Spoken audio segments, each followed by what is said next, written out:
Alright, how you doing? This is Black Krishna or BK from manforwars.com. Here, and I'm promoting polite patriotism to help nice ladies and gents teach kids to be, to help us look, talk, and hear great, and to help us locally discuss and share great online info offline as nice, helpful people making better people and better places to live. A lot of online censorship there.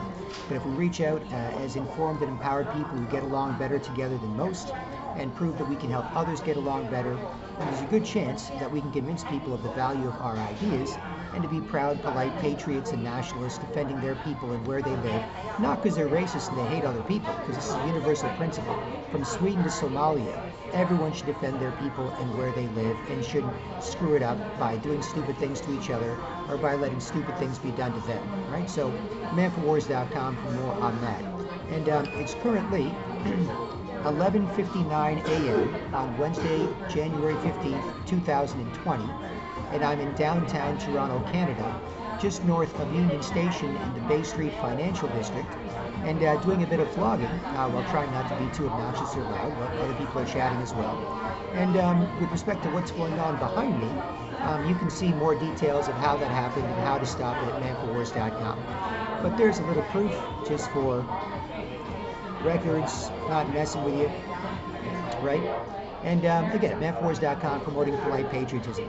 But this vlog is called "How Gender Fluidity Screws Up Straight People, LGBTQ, and Kids."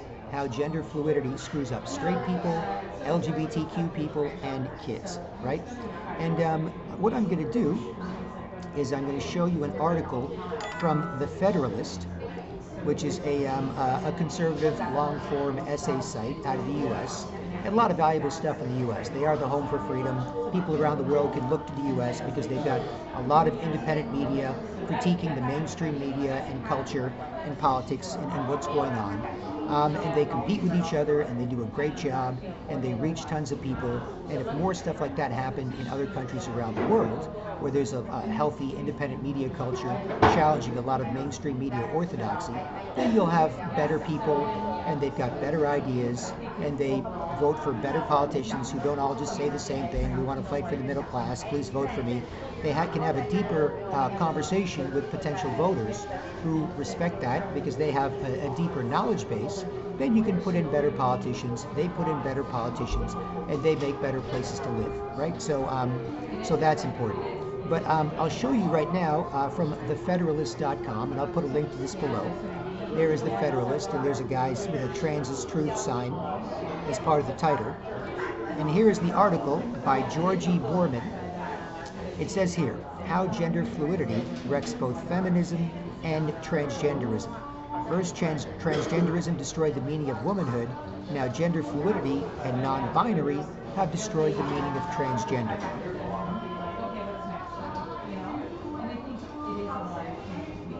And as you can see, this just doesn't affect the most extreme people, right? You'll read some articles about the most extreme people, normal guys turning into pedophiles, acting rude and sketchy, making it hard for anyone to respect them, pay attention to them, why bother listening to them, right? And then, they can't normally get along, guys can't be comfortable in their own, girls can't be comfortable in their own, and, they decide they want to have sex with kids because they're so destroyed and emasculated, and it's the worst thing they can do, and they feel like crap.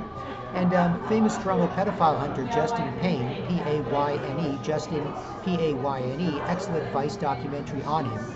He caught over 300 in the Toronto area, right? Just in the Toronto area, he caught over 300 guys turning into pedophiles just in the Toronto area. Legally put up a picture of an adult, but when they were a kid, had some guys troll him, had some online chats, had some sort of audio chats when he said his camera wasn't working on his phone, pretending to be a kid, went to meet him with his buddy, and his buddy has a camera, filming it while he goes up to him and say, "Are you looking for little Johnny or little Julie?"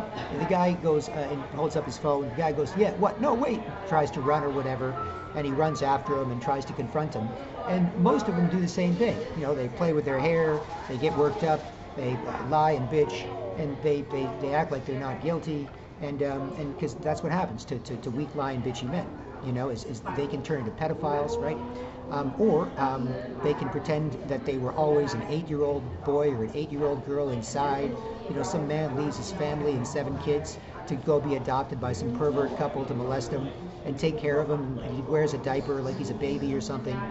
These are the extreme examples of what happens to guys, right? Regular guys when they're totally emasculated, destroyed by this. So that's at the extreme levels, where they'll turn to a pedophile, or they'll pretend to be a child, or whatever, and they'll demand their right to be treated like that because it's their quote-unquote identity, right? So that's at the extreme example.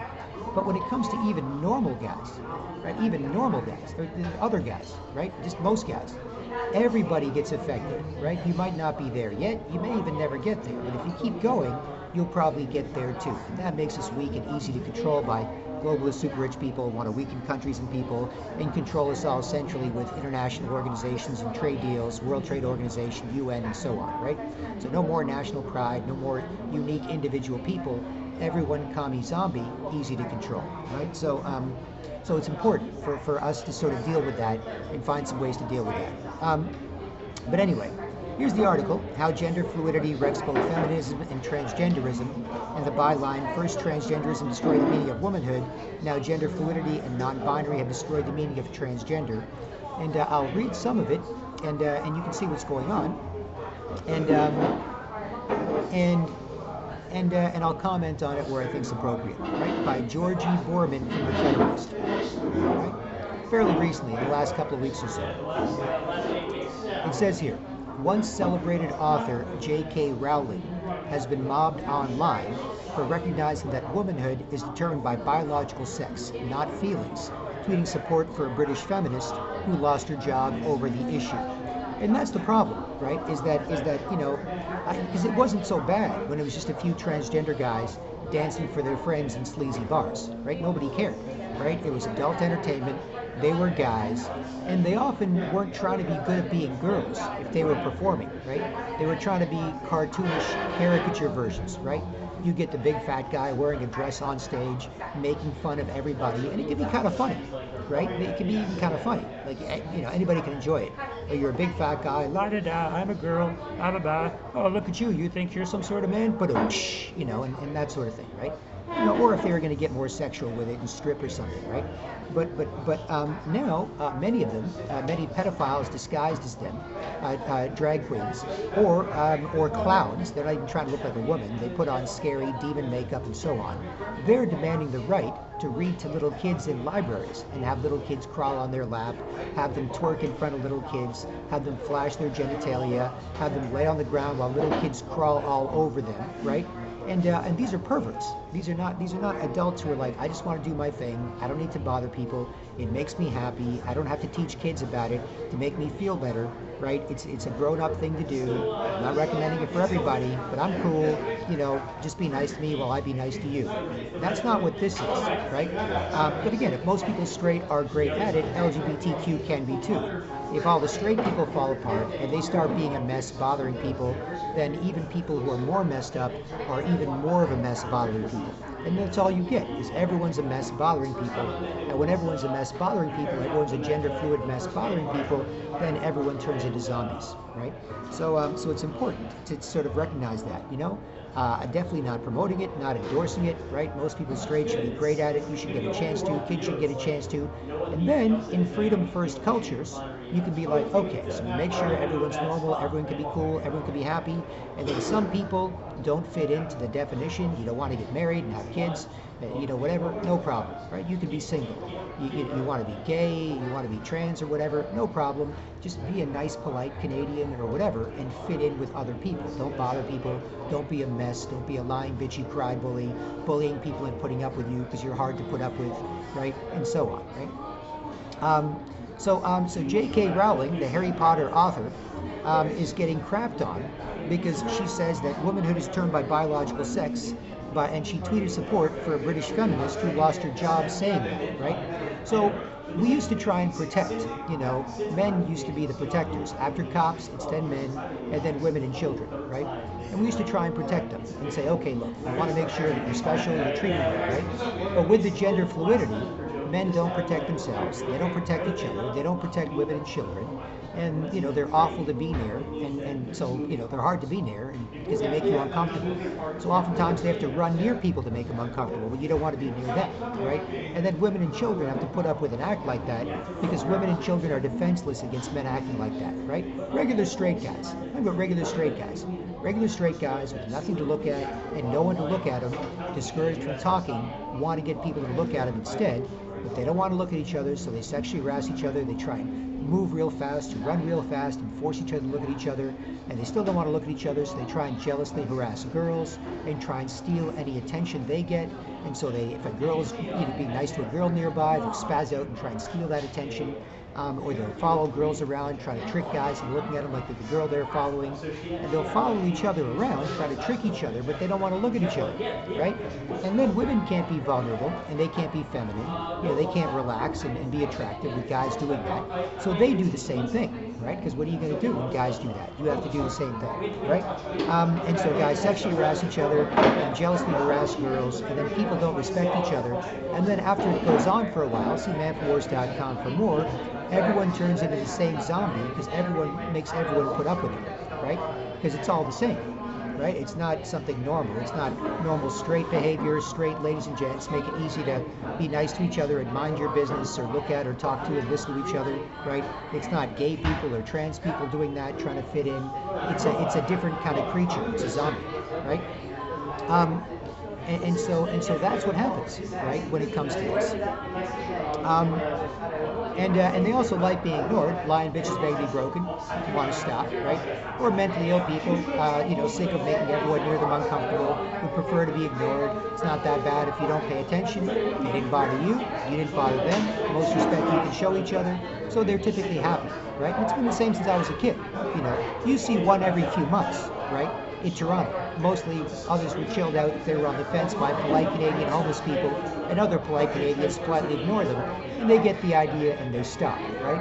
Now, instead of one every few months, you've got some poor sketchy person shaking near strangers. You can see it every few seconds, in a big city like Toronto. And other places, especially liberal areas, in the world, where this sort of thinking is going on, and people can't talk to people they disagree with, and then they can't talk to each other because what if they disagree? And then they all think the same, and they all say the same thing, so why talk?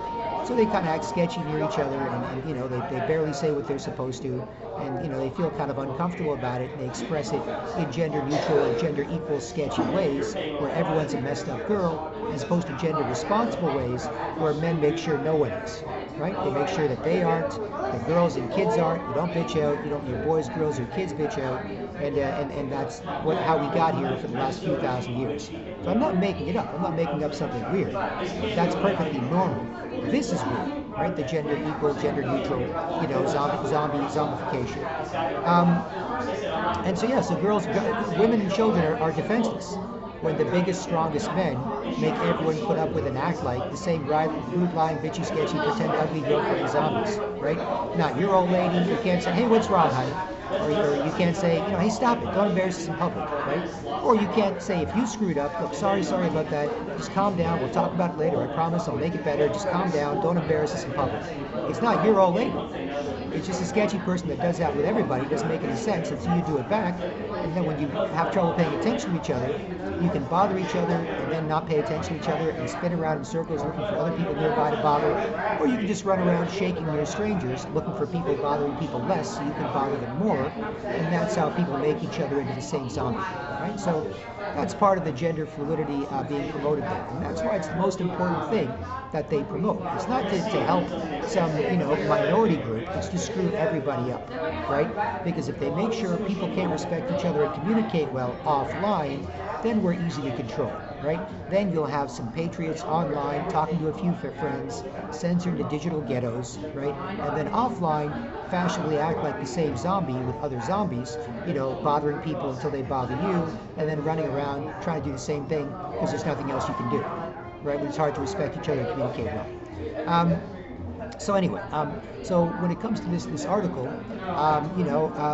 J.K. Rowling tried to support a British feminist saying that womanhood is determined by biological sex. That means that women should actually be treated special because they're women. Men want to feel useful, women want to feel special. Everybody agrees, even if they act stupid and try and bother you, they get off being ignored, instead of bothering you and turn you into one that bothers them, right? Everybody agrees, and so that's what happens, right? When you say this to men, light bulb goes on. Hey, you're right. Say this to girls, they're not going to try and owe you something, but they'll get more shy and feminine and manageable. And you can say, hey, I don't want to be manageable. And you say they're unmanageable, they're even more upset. So it's somewhere like that. They want to be good company, right? That way they're safe. Put you both in a good mood, right? That's all people need to do to get respect. Men need to make sure they're cool, other people are cool, and where they are and where they live is cool. And women need to put us in a good mood and make babies. That's it. That's all they got to do. Everything else is a bonus or a pain in the ass, right? You're smart, you're funny, you make money, it's a bonus. Guy wants to go watch the Avengers or a baseball game, that's a pain in the ass, but she'll go, whatever, once in a while. Girl wants to go to Bed Bath & Beyond for 2 hours, it's a pain in the ass, but whatever, puts you in a good mood. You can joke around with the salespeople about how frou-frou some of this stuff is, so when people come over to your house, they go, this is really frou-frou, and you can all smile, you did the right thing, whatever, right? So no big deal, right? And this is the exact opposite of that, right? What's going on. So back to the article. So it says here, Vox, the explainer site, cannot fathom how biology comes into play when determining who is and who isn't a woman.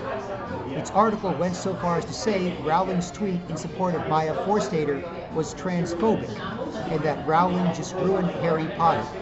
Other social media accounts label her and anyone who believes in the reality of biological sex with the derogatory term TERFs, trans exclusionary radical feminists. And like I said, at the most extreme ends, you'll have guys doing this. Say, what? Hey, listen, I'm a girl just because I don't look like a girl and I've got a big fat beard and I'm not even trying to be a graceful feminine girl and be good at it. I'm still a woman. You should let me into your women's change room, women's bathroom, little girls' change room at the pool. If I get arrested for something, I can put on a wig. Or I don't have to do anything really. I could just put on a little scrunchie in my hair or a little pink scrunchie in my beard and call myself a woman. Now let me into the women's prison so I can rape the other women's prisoners and rape the prison guards, right? Because it takes nothing for a man to say he's a woman, right? And that's at the most extreme ends, right? But again, that same brainwashing affects everybody.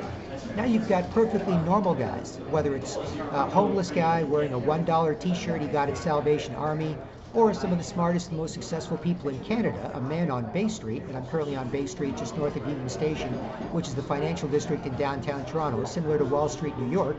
You can have a guy in a $1,000 suit doing the exact same thing, right? The homeless guy in the $1 shirt, the Bay Street guy in a $1,000 suit, right? And if I'm shorting him, sorry, the $3,000 suit, the Brioni by Hugo Boss or whatever, whatever. They're all doing the same thing, right? And so it's not just the most extreme examples, right? This type of thinking and brainwashing affects everybody, right? It screws up everybody. And that's why it's not just about making sure these people can be happy, it's about making sure most people can be happy, and these people, anybody, can do something different and be an individual in a free country while still fitting in as a polite, proud, patriotic person, adult, good for other adults and good for kids, right? That's the important thing. But because it's so in fashion for men to be, rude, lying, bitchy, sketchy, ugly girl bullies, the trans people will do that, and it doesn't matter. You can do anything you want to be one. You used to have to take it seriously, otherwise people wouldn't take you seriously.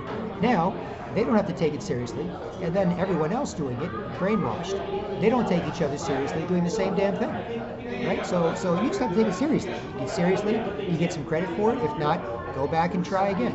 Take it seriously, and you could be like, well, I'm a 75-year-old man, I never felt comfortable being a man, but now I want to be a woman, so I'll be a sweet old lady.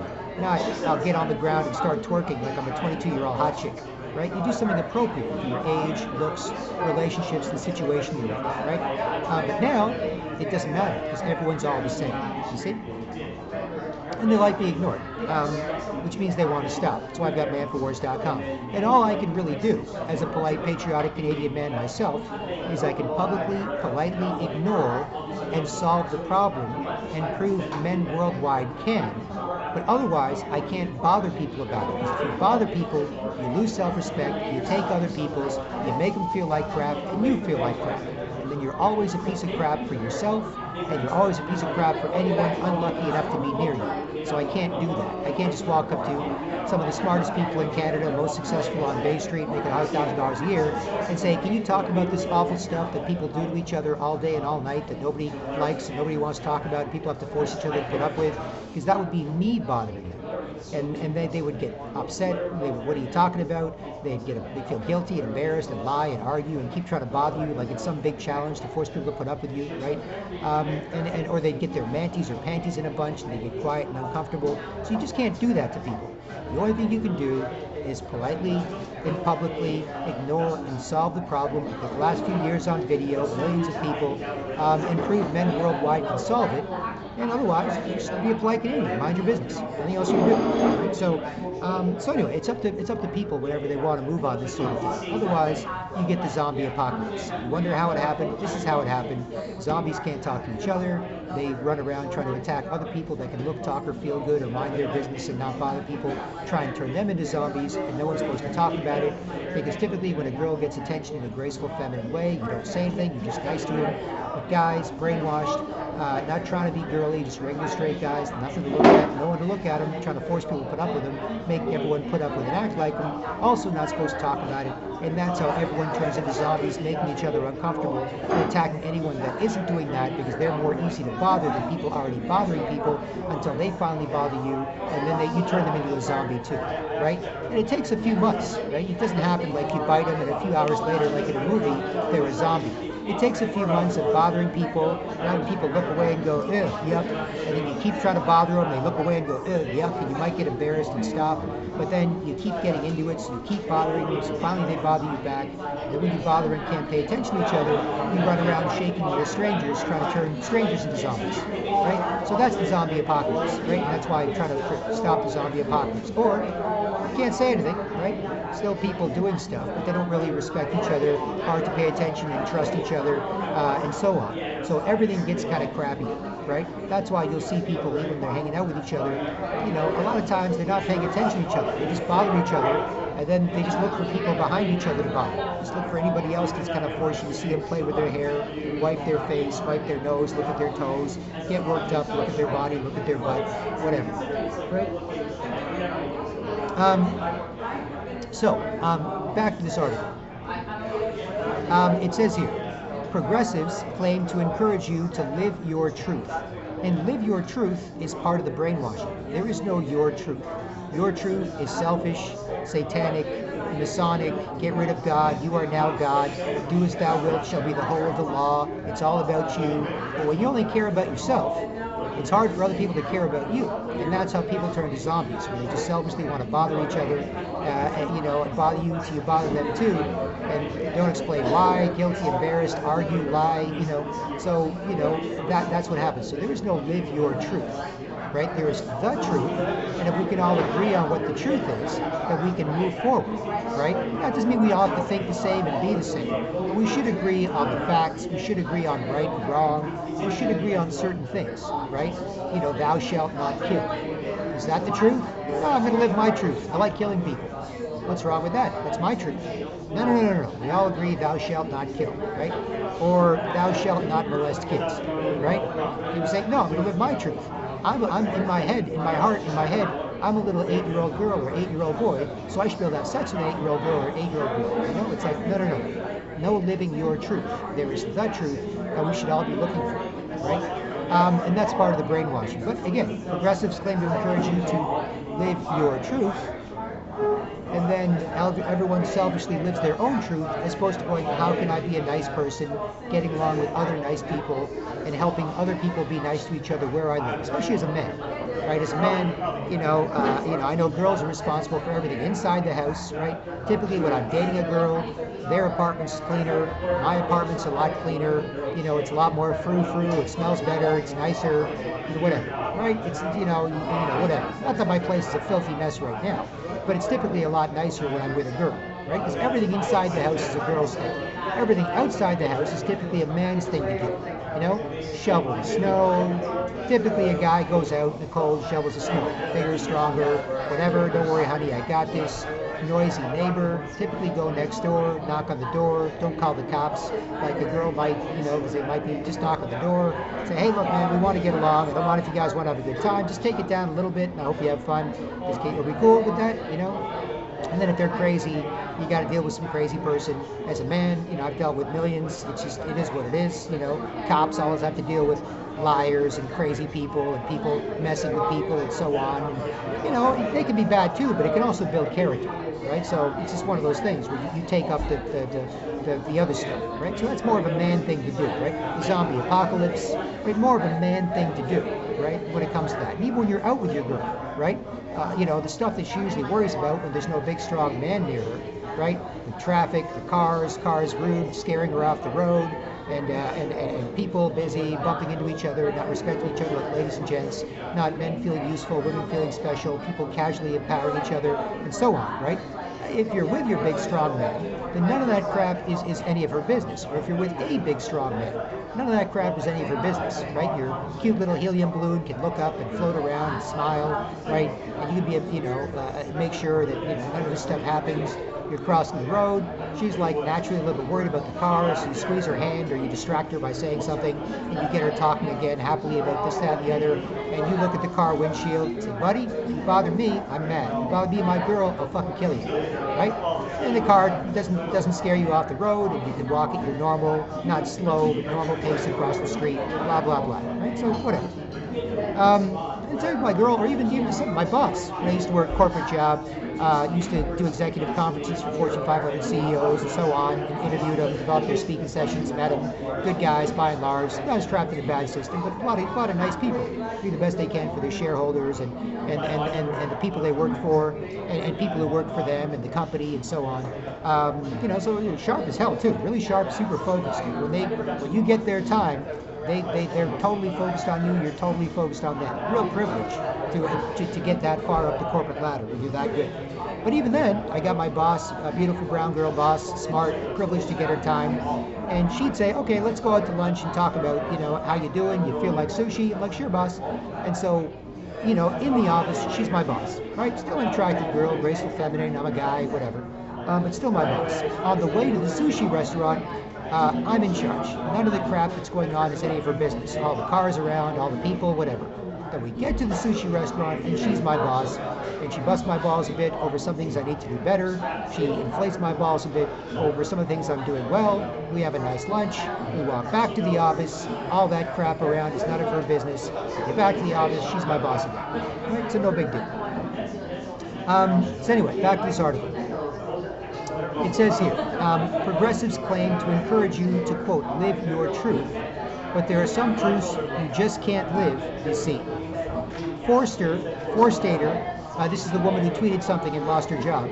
She lost her job in a think tank because she pointed out that a male does not deserve to be given awards meant for females, and for numerous comments supporting the idea that biology determines one's sexual identity, not feelings. You can't just suddenly feel like this and determine it, right? And it's not just being mean to those people. Those people are being selfish. They're being mean to you. And then if people just feel like doing something, they're not actually trying hard to be good at it. So they're just bad at it, right? They're just bad at being a woman. And they're demanding you put up with it. And like I said, there's extreme cases that people argue about, they post memes about, they post articles about, videos about online. But then there's also average people who this affects too, right? Where you're like, whatever. I feel like being your lying, bitchy, sketchy, pretend girlfriend zombie.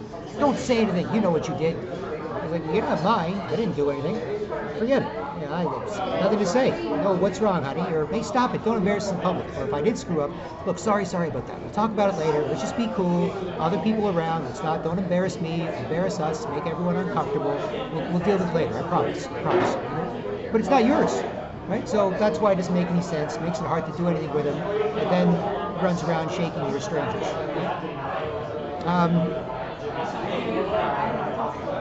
So back to this article from the Federalist. It says here, Forstater's contract with her employer was not renewed because of her beliefs about the biological reality of sex. So she sued under the Equality Act, saying she was unfairly discriminated against for her feminism.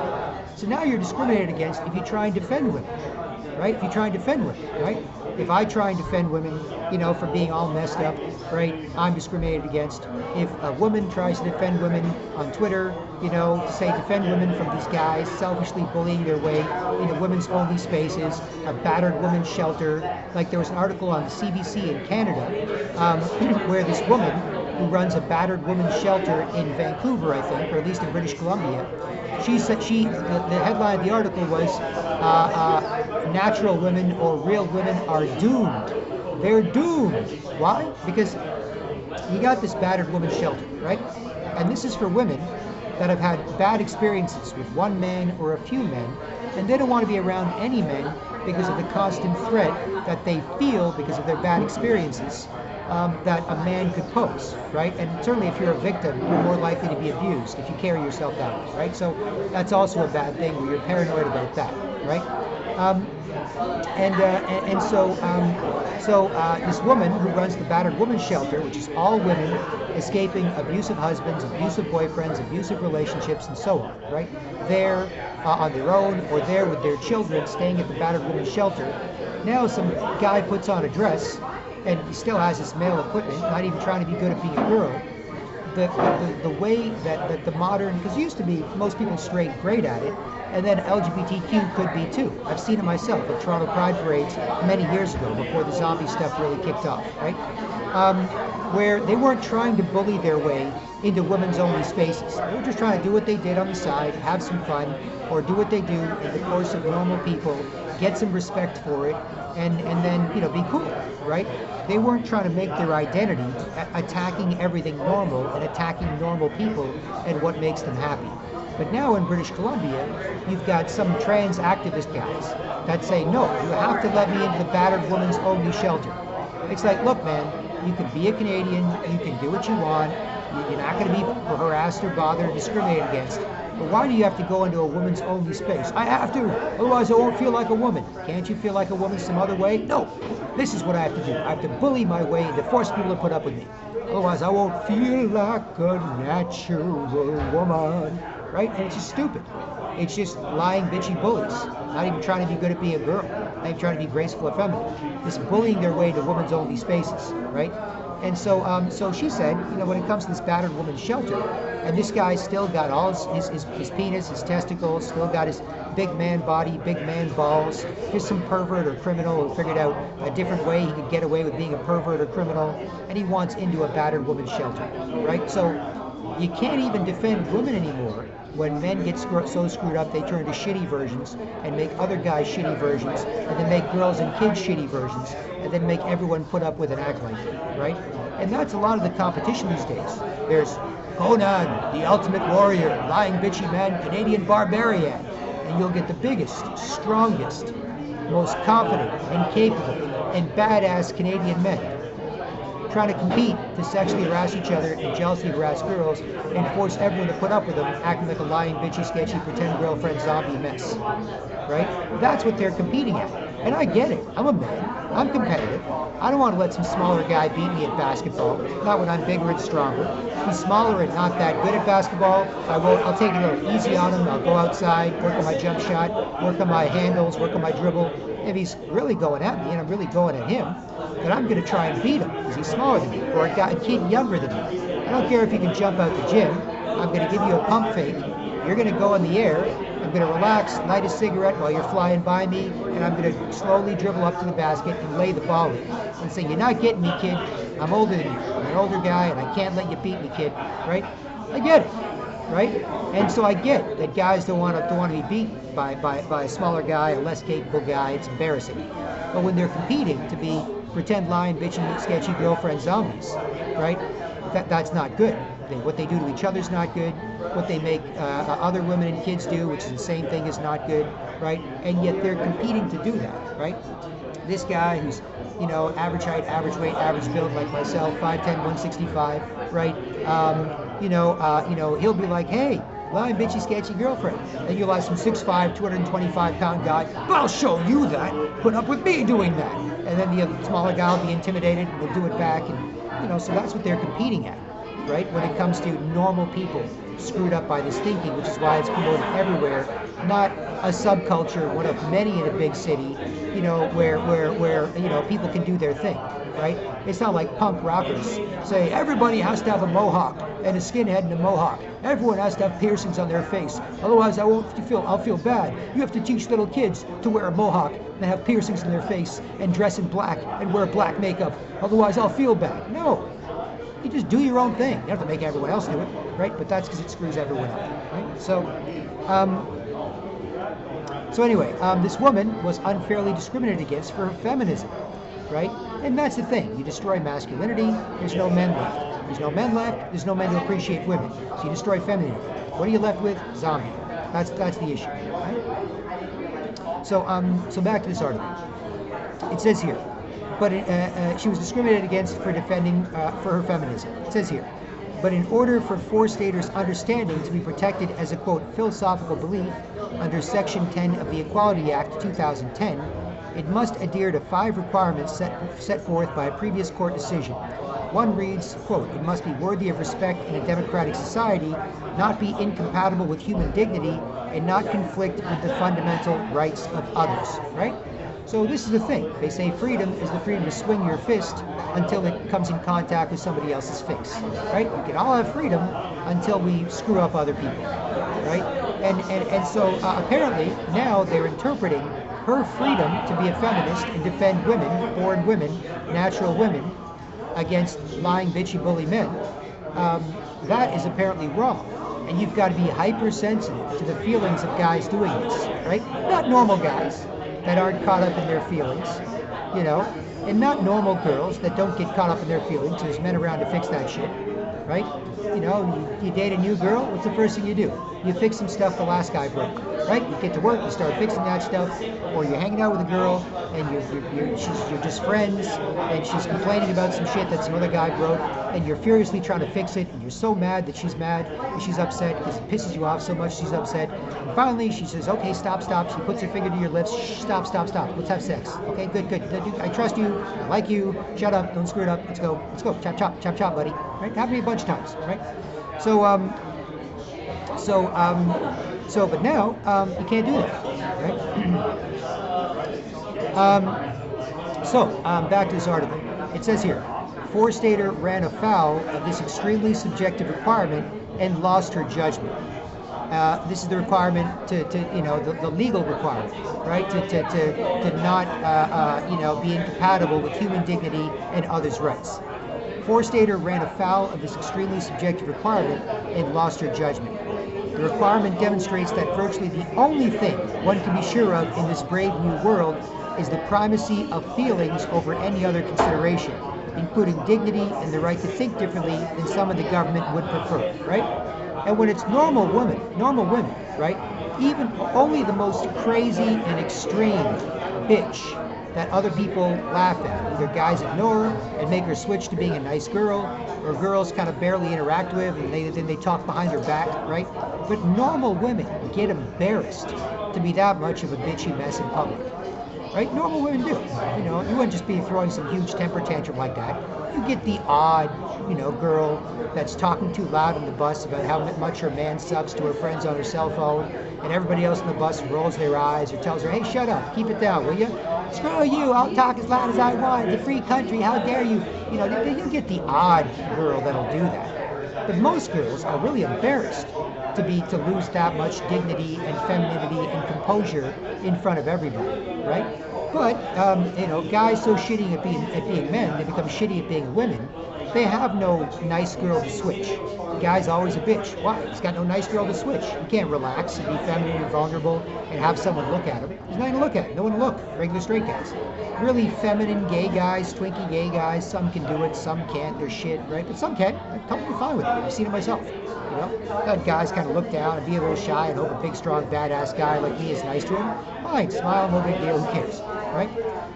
Or some trans guys, some can, some can't, right? But regular straight guys, they can't do it, right? And they can't make any sense. of being a bitchy, out of control mess in their feelings in public, right? Because there's no sense of feminine dignity to appeal to, and there's no masculine dignity to appeal to if you're not supposed to be good at being a man, right? So that causes problems. Um, so yeah, so when it's all about the primacy of feelings, guess what? Whoever can express those feelings the most wins, right? Especially messed up feelings. Now, as I said, normal guys, not caught up in their feelings, or can respect each other and talk about it. Not make it hard to respect each other and talk about what's wrong, what's going on, how you feel, and then you're just a mess because you can't respect people and talk about why you're upset or what's making you a mess. You just wander around shaking near strangers, being a mess near them, right? Because you can't. What can you do, right? So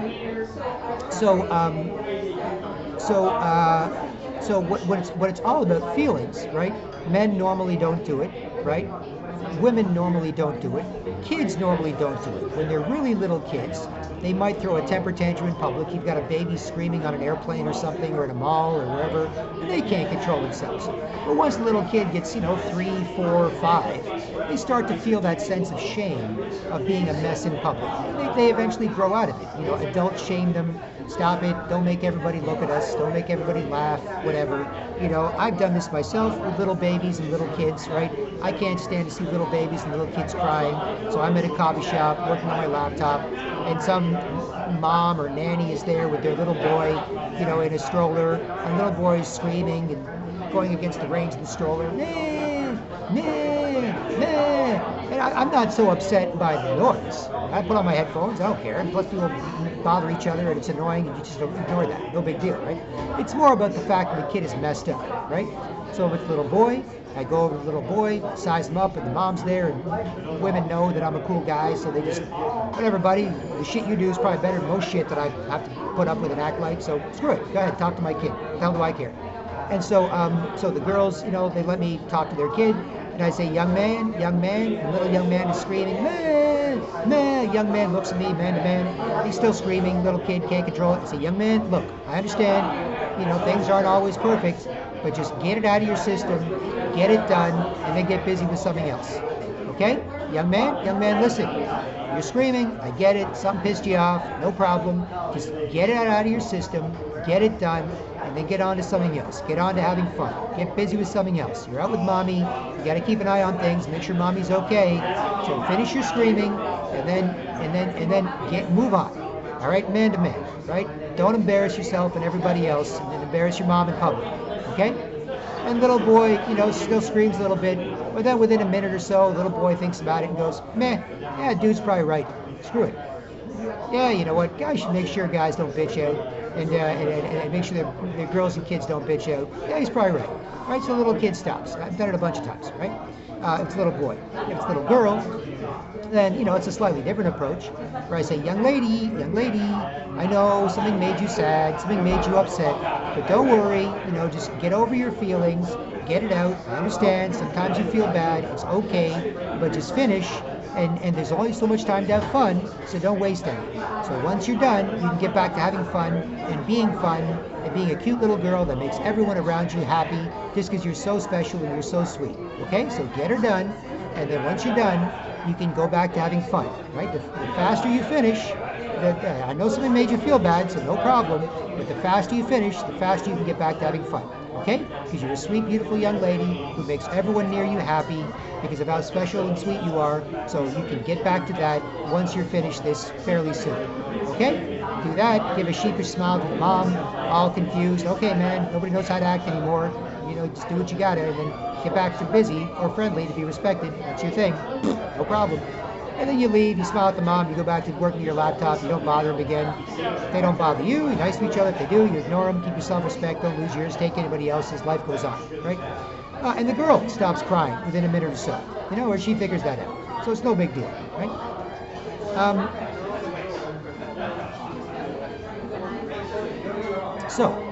Back to this article from The Federalist.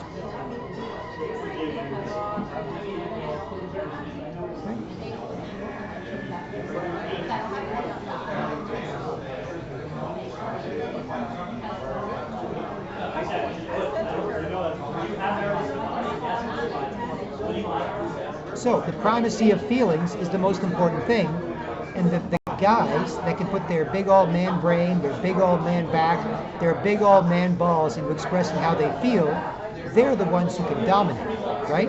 I know I can do it myself. I can do it inside, outside, in public, anywhere, wherever, especially if I'm right about something, no problem. Any man can, right? And girls are less capable of that type of force, of that type of whatever, right? So if a girl's a mess, then guys can fix it. I've had girls so mad at me, they're throwing punches. And they hurt a little bit, but they're not going to cave my face in like I could do with a girl with my denser bone structure and whatever, or break a part of my body, right? But they've been mad at me for whatever reason. Typically, love, don't want to get married yet, got this other crap to do, and mad, what's wrong with you, waste my time, and freak out on you, whatever, right? I get it. But the point is that, once they calm down, you wrap them in a bear hug, and then you make sweet, sweet love. Right? It's no big deal, right? But with guys doing it, it's hard unless other guys stop them, and girls and kids won't. So that's what you're left with, right? It's the guy who's like, I'm the most messed up. Who here dares challenge me? Big, strong man, right? Because any man can show up anywhere, right? Man walks into a bar. He's either a problem or he's a solution, right? If he's a problem, if he's rude, nervous, sketchy, makes people uncomfortable, in his feelings, whatever, then he's a problem, right? If he doesn't, then he's a solution. He didn't bother anybody. He's cool. You respect him. If something comes up, you might be able to look at him and say, hey, man, can you help us kick these, sketchy crackheads out of the bar before they, stab everybody and rob them for crack money? Yeah, sure, man. Grab a chair. You guys ready? Okay, grab chairs. Go close to them. Hit the big one. Make the other ones run away. Cool. Done. Finished. Then you go back, have a drink, relax. Hopefully the girls didn't notice or whatever too much. Maybe a little, so they respect you, but not too much. You're all messed up. And that's that, right? You show up, you can be a problem or a solution. Problem, people uncomfortable, no respect, you're a problem, right? Solution, didn't bother anyone, could be there to help people if need be, you're a solution, right? That's life. So,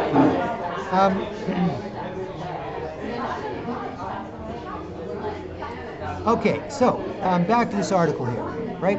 Trans ideology versus women's dignity. Okay, that's the next part of this article. It says here, four-stater criticized Philip, in brackets, Pippa Bunce, for receiving an award meant for women, right? So this is the woman on Twitter who criticized, this thing and said, no, women, biological women, feminists should have special rights, special privileges.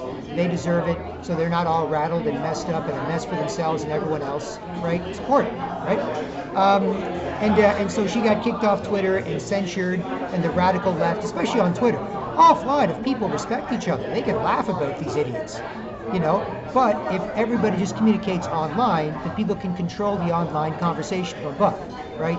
Twitter and the globalist evil people who control it and promote them if they do what they say, or don't promote them and their stock price tanks and they go out of business if they don't do what they say or whatever, they can control it. So the most obnoxious, lying, bitchy messes get promoted. They get the likes, they get the follows, they get the retweets, they get the whatever. At least that's artificially engendered online. Then everybody believes that online if you live on Twitter, right? Offline, if people respect each other, they could talk about how stupid this is. But if people don't, then everything online controls us. And the radical left artificially promoted to make most people think most people actually like that and think like that, or you'll be victimized by large groups of people, don't realize that, less than 10% of people like political correctness in major polls. It's like 8% say, no, I like political correctness, right?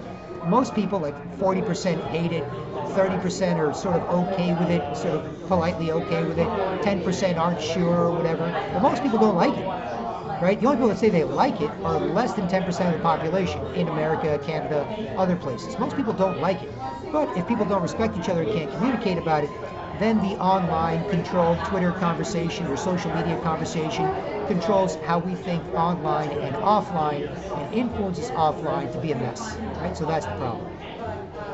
But anyway, back to this article from the Federalist. It says here, four-stater criticized Philip, in brackets, Pippa Bunce, for receiving an award meant for women. The director of Credit Suisse, which is a major bank, right?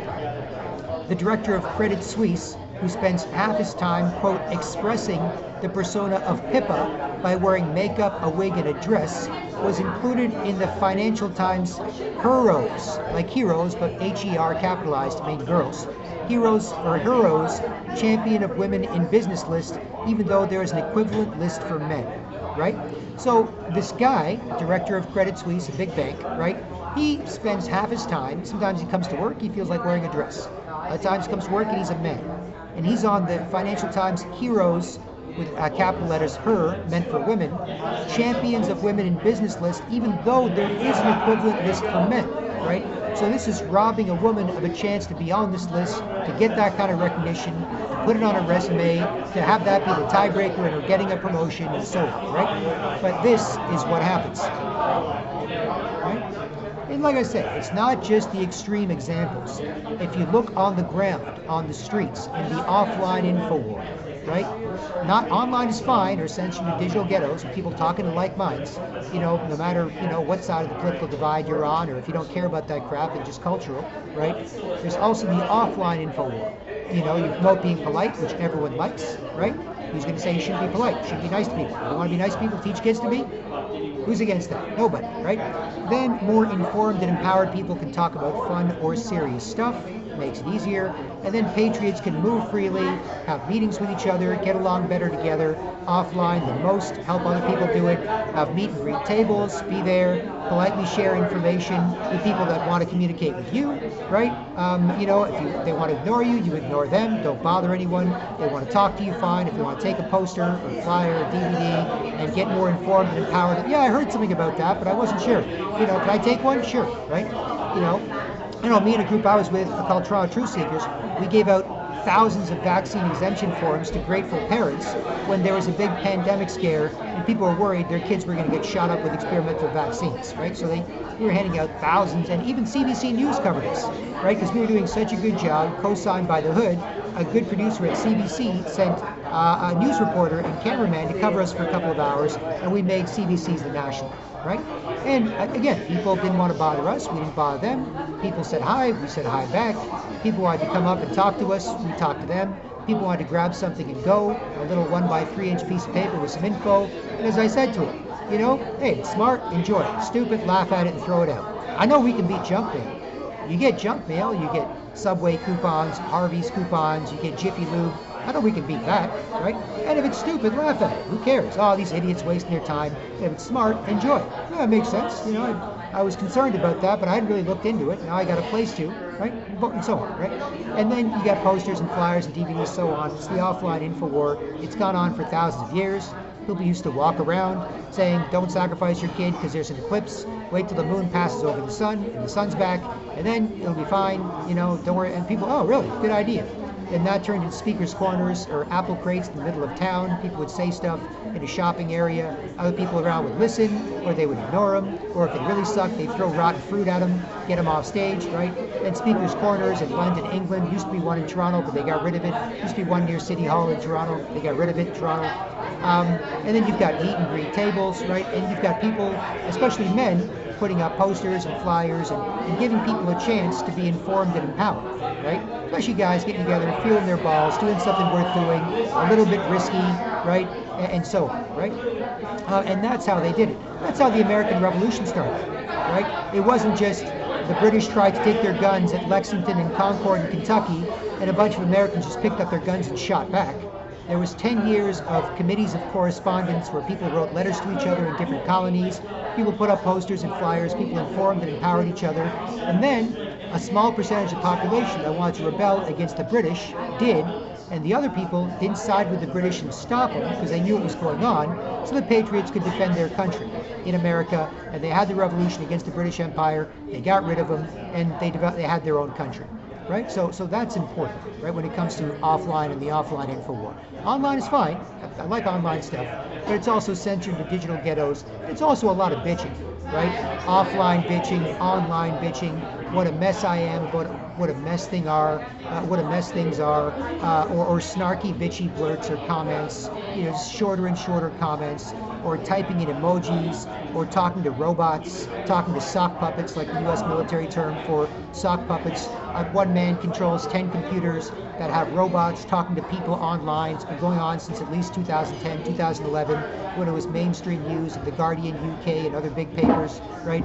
So you might be like, hey, I don't talk in using words or sentences or paragraphs anymore.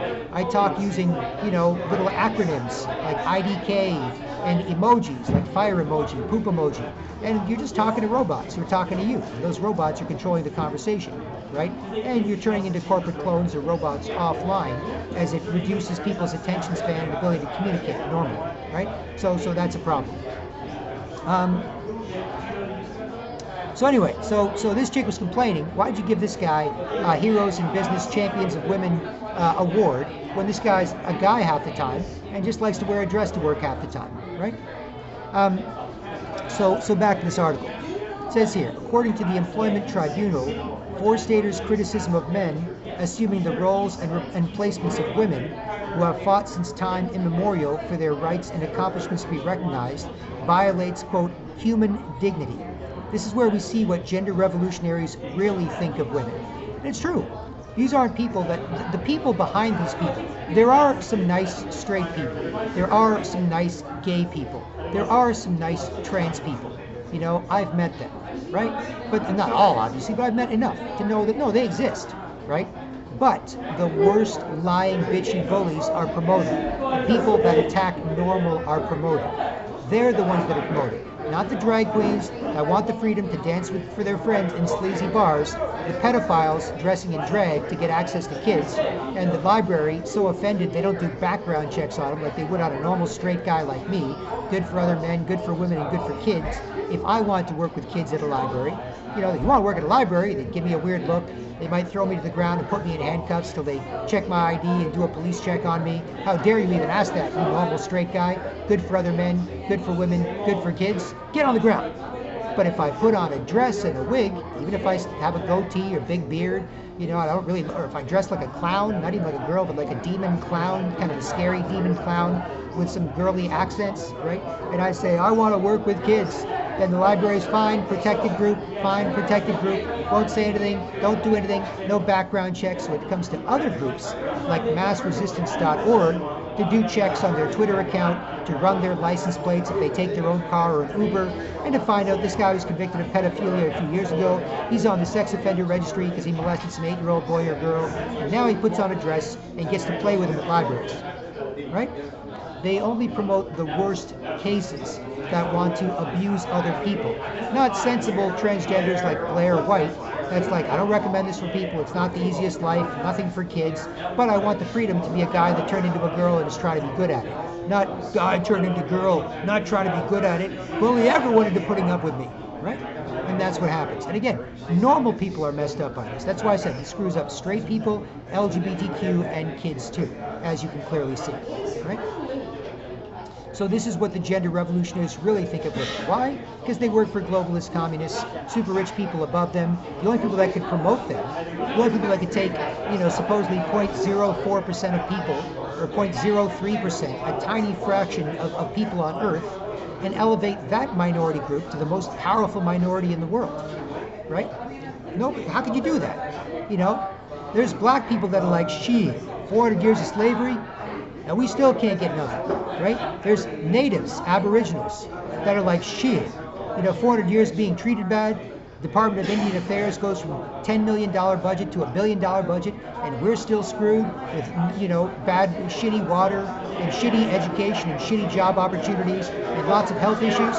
How the hell did they leapfrog us, right? It's because it's artificial. It's promoted to screw up everybody. Not to make sure they're cool, it's to screw up everybody. That's the problem with this. Right? So that's what the gender revolutionaries really think of women, and men, and kids, and everybody normal, right? And this is also part of Satanism, right? The Satanists get off on doing that. The Satanists are like, yes, abort your baby, abort your baby. Abortion's great. Abortion's sacred. Celebrate your abortion. Have an abortion party. Not if you're pro-abortion, You know, at best you want it safe, legal, and rare. If you're pro-life, you're like, no, this is bad. But if you're one of these Satanists, you're like, yes, abort them, even in the third trimester, even up to, you know, even after the baby comes out of the womb, even up to 10 years old. If I don't like my kid, I get to abort them, even when they're 10 years old, so I can get drunk and go to bars and have sex with strange men. Like, that's a satanic thing. That's not a normal thing. Right? So that's why they promote that. And that's why they make women fight for abortion harder than anything. Women used to fight to protect their babies more than anything. Now they fight to kill their babies. That's brainwashing. And with no men around to be cool and have women respect them and have women listen to them, not do everything they say, but listen to them, right? And have men figure out, you know, what is the right and wrong thing to do, not just women figure out what they're supposed to do and try and do it, like be nice to people, nice to them, or get worked up and force people to see you look ugly and run away, if that's the norm, what you're supposed to do, right? Even if you spend a lot of money on clothes, spend a lot of time getting ready to go out and look nice, right? That's what you're supposed to do, that's what you do. Right? So it's important, right? Because they're not really into challenging that as much. They're more kind of herd creatures, less risk taker, less adventurous, right? And so on, right? And nothing against them. They're not that they're stupid. Yeah, I've met some really smart women, right? It's not that they're stupid. They're just not into the crazy, weird, different stuff and challenging it, or taking on a bunch of guys, falling apart and killing each other and killing women and kids. It's just not a girl thing to do, right? Guys, though, yeah, sure, of course, right? Obviously, right? Selling out their country to globalist communists, allowing, you know, globalist, super rich, evil people to kill polite Canadians who then destroy Canada, right? That's not a girl thing to do, right? Yeah, she does what she's supposed to. The women's auxiliary puts you in a good mood, makes babies, while men make sure they're cool, other people are cool, and where they are, where they live is cool, and otherwise everything else, you know, men or women do is a bonus or a pain in the ass. It's no big deal.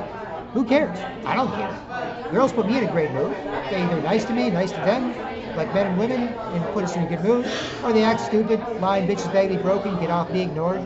Best they can do, best I can do, best you can hope for. I'm not messed up. They're not messed up. They're not in trouble. I'm not fighting with them. They're not fighting with me. The best they can do, right? So they always put you in a good mood, right?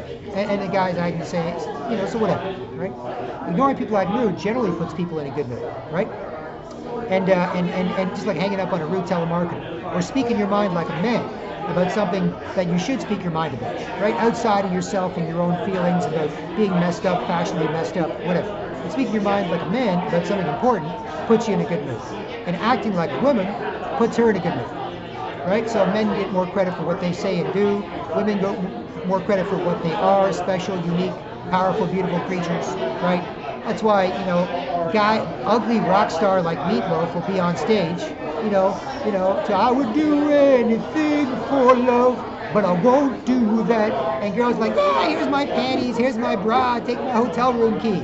And her good-looking boyfriend or husband's looking at him like, honey, I'm right here. And that guy's ugly and old. I don't care. Look at what he can say and do. He's famous. He's a rock star. He sings. He's singing to me. Right? They go crazy over that. Right? Or Led Zeppelin.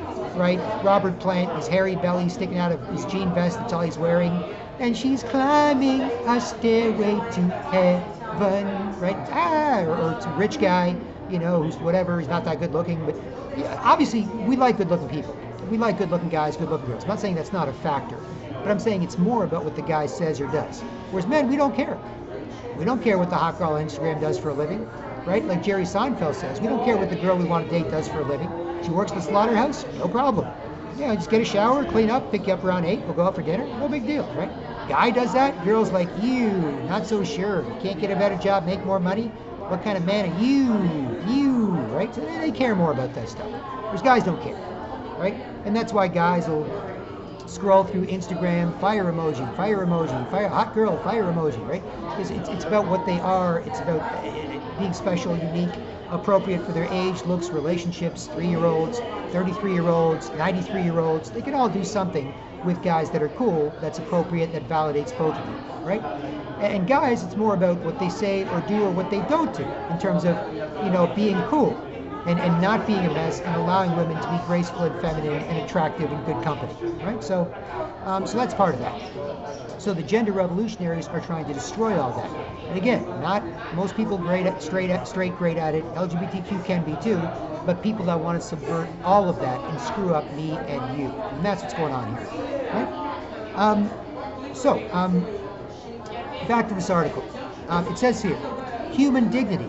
What of Forstater's human dignity as a woman? What of the woman who got kicked off of Twitter for trying to defend women, real women, against any man that just acts like a woman, doesn't even try and look like one, or barely tries to look like one, or barely tries to look or act like one? Right? What about defending them? Right? Nope, can't do that. Right? That's rude. Right? You see some men acting like pretend lying, bitchy, sketchy girlfriend zombie, and you try and say, hey, you shouldn't do that. It's offended. How dare you? I shouldn't do that. Dude, you're just a normal straight guy. You're pissing off other straight guys who can't respect you, so you can't communicate well, so you're easy to control or kill off, right? You're pissing off girls and kids because you're always a mess, making people put up with and act like you, right? Like, how dare you? Just gets mad at you. You feel guilty and embarrassed and lies and argues, or lying bitches beg to be broken. Try and force you to see them look ugly. Hey, put up with me, loser, put up, and then they get off and be ignored. Thank you, soldier, I needed that. I'm a lying bitch, beg to be broken. So glad you didn't pay attention. Would have felt guilty and embarrassed, didn't want to lie and argue with you, didn't want to get any stupid shit. You know, hey, put up with me, loser. Hey, oh, but thank you, soldier. Glad you didn't see that. Lying bitch, beg to be broken. So glad you didn't pay attention. Good stuff. Right? That's what happens. And many artists have gone on about this. This is old. Kendrick Lamar's recent song, Element, is about this. Drake has made stuff about this with respect to Toronto. DMX made a whole career talking about this. And for thousands of years before that, people have talked about this. That's where the word faggot came from. I'm not saying you should use that and crap on people, but that's originally what happened. It wasn't like a Spartan gay guy warrior who wasn't a mess. The word means a cumbersome woman. It means you're acting like a cumbersome woman. A fasci is a bundle of sticks tied together. It's strong. That's where the term fascist comes from. Fasci. So you take a bundle of sticks, and if you want to carry them, you tie both ends of the bundle of sticks so they don't roll all over the place. You've got a mess and a burden for you to carry, right? And so that's where the term fascist came from, the fascia, right? And if you don't tie them together, then that's called a faggot of sticks, right? Where there's a bunch of sticks and you're trying to carry them, maybe a bunch of branches for firewood or a bunch of broomsticks, you try to carry them and they're sliding all over the place and this and that and blah, blah, blah. So like I said, I'm not saying you should use that word. I'm not saying you should insult people like that. Oh, sometimes you can. Gay guys are cool if you respect each other, you joke around, and one's being a real bitch and they call each other that, right? It's not a big deal, right? But that's where it originally came from. It wasn't about the gay guy who was cool and was a Spartan warrior and fought for their people and just liked to have sex with other badass dudes. It was about being a shitty version of a woman that made it hard to go hunting or made it hard to fight or made it hard to think or talk or mind your business or do anything, right? And that's why there'd be a bunch of guys out in the woods hunting and some guy was whining and complaining, it's taking so long, it's too cold, my feet hurt, when can we go back, I'm hungry, do you have a Snickers bar? And all the other guys are like, shut up! And that's what they'd say, right? Not because they're acting like a man, good being a man, or even good being a woman. They're acting like a shitty version of a woman, a cumbersome, annoying, burdensome woman, right? So that's the old brainwashing. So this has been warned about recently, like I said, Kendrick Lamar's Element, DMX made a whole career, Drake's made songs about this, lots of other people, and it goes back thousands of years with different artists warning about this, different religious figures, different intellectuals, different philosophers have always warned about this, and the bad guys always do the same thing. They're still using the goddamn Egyptian pyramid on the US dollar bill. They always do the same shit. They just make us forget about it. They warn us, they make us forget, and they do the same thing. Right? That's why it's always the same thing. Right? So you can always beat it. Right? Or you can eat it. You can eat it or you can beat it. Right? It's that simple. So back to this article from The Federalist by Georgie Borman. Ms. Georgie Borman. It says here, human dignity? What of Forstater's human dignity as a woman? Saying, wait, I don't think you should get a man who wears a dress half the time, the rest of the time he wears a suit, he's director of the Credit Suisse Bank. I don't think you should give him a Women in Business Award. I think you should give it to some other deserving woman who's a woman all the time, right? And takes it seriously. Not just some guy that, go ahead, be a fetish. I don't care, nobody cares. But why give him an award? That's wrong. That is now seen as offensive as opposed to sensitive, right? Just like, women competing against men in sports, right? It's like, oh, you better let him do that. You better let this male wrestler, why? Because he's a lion guy. He's not even trying to look like a girl. He just wants to get a college scholarship and take some girls' college scholarship because he can't normally get one. But if he beats all the other girls in wrestling, then he'll get a Title IX in the U.S. Affirmative Action Equality College Scholarship and deprive some poor girl of getting one, or whatever, right? That's all. There's no better track or whatever it is, so, or they're just a bitchy bully, right? Not good at being a man or a woman, straight or LGBT, whatever, right? So, or just a Satanist pervert, right? Getting away with messing with people like evil people like to do. Evil people like to mess with people and bother people, right? And I've proven, like I said, I've proven that men can stop rude, lying, un-Canadian trash from brainwashing us and turning us into rude, lying, un-Canadian trash, as opposed to proud, polite, patriotic Canadian men and women teaching kids to be, right? There's a lot of people mind. They just lying bitches baby broken, or sometimes they're nice to you and you're nice to them because they know you can be a nice guy because you don't do that or put up with that, right? So it's no big deal. So back to this article. Human dignity. What of Forstater's human dignity as a woman?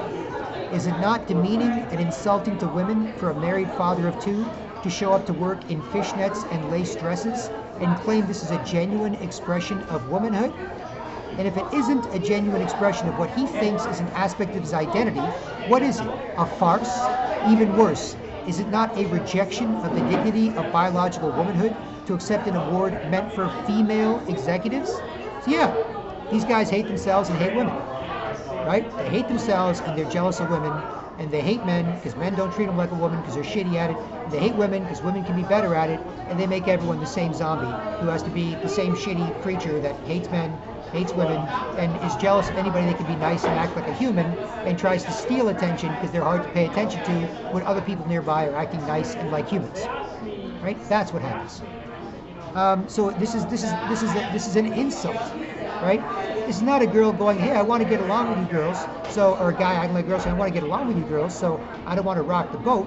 And then the girl, being cool, not pushing it, trying to be nice. Other guys and girls and kids realize that they're serious about it, and they suffer from some gender dysphoria, and they went to therapy, they went to this, they looked into solutions, they realized the incredible suicide rate, and still, despite all of that due diligence, and they're not just in a bad mood and hoping this makes them happy, right? None of that shit, right? Because it doesn't. You just have an excuse for being a miserable bitch. It doesn't make you happy, right? If you're already unhappy. But if you tried the best you can and you still want to do it, you'd be good at it, no problem. We'll let you in. We'll let you in. That guy's a girl, but trying to be good at it, trying to be nice, feminine, vulnerable, good for other girls, good for kids, not bullying their way around. Fine, whatever, right? That girl wants to be a guy. Why? Because she's 6'5" tall and she weighs 250 pounds and she wants to work on a construction site hauling bags of garbage around for $25 an hour, right? Fine. Go ahead, lady. I mean, dude, whatever. Who cares, right? No big deal. You want to fit in with everybody else. But if you're trying to attack everybody else and turn everybody into the same creature that attacks everybody else, that's a problem. So back to this article. It says here, biological females who recognize that they are such, a quote-unquote cisgender in the gender parlance. Cisgender. It's such a wussy term, right? Straight people are now called cisgender, right? That's probably on purpose to mess us up. But biological females who recognize that they are such, quote, cisgender in the gender parlance aren't the only ones who feel demeaned. Individuals who have had their bodies surgically altered to make them appear more feminine or masculine and been living the opposite sex for a long time were furious that Bruce received an award. And it's true. Transgender people, gay or transgender people who actually take it seriously and want to be good at being a man and a woman are furious at these obnoxious, lying, bitchy bullies, right? And they're furious at most straight people getting screwed up, so they have to be an obnoxious, lying, bitchy bully too, right? The perfectly nice guy that suffers from gender dysphoria, tried other things, and the only thing that works for him is transitioning to being a girl and fits in normally anywhere or here at Bay Street in the downtown Toronto, Canada Financial District on Wednesday, January 15th, 2020, just north of Union Station. And just, you barely notice because they're just a nice girl hanging out with other nice guys and girls, right? They're really pissed at the fact that these lying, bitchy bullies are getting away with bullshit, and it means nothing to be a transgender person anymore. You don't have to take it seriously. You don't have to work your ass off to try and be a nice girl when you used to be a guy. Now anybody can do it and say they are, right? And force anyone to put up with it. So they're not happy that they can't be a nice girl hanging out with other nice guys and girls, right? Or the girl that wants to be a man. Straight up, I'm a girl, I want to be a man. Don't lie, look a man in the eye. Straight up guy. That's right. Don't make me nervous. Why are you reaching? Why are you reaching? Hey, buddy, What are you looking at? Now, why aren't you looking at me? The hell are you doing? Knock it off, right? The girl that wants to be good at being a man, he's all pissed off that most men and women can't be good at it, and he can't be fit in by being good at it too, right? So real transgenders that take it seriously are pissed off at these half-stepping, half-measure, obnoxious, lying, bitchy, bully, pay attention to me, I'll force you to, the media will force you to, they'll force you to say you like it, even though it's ugly and you don't really like it, so you'll have to act ugly too, to make them look away from you and stop bothering you, right? They're pissed off at this.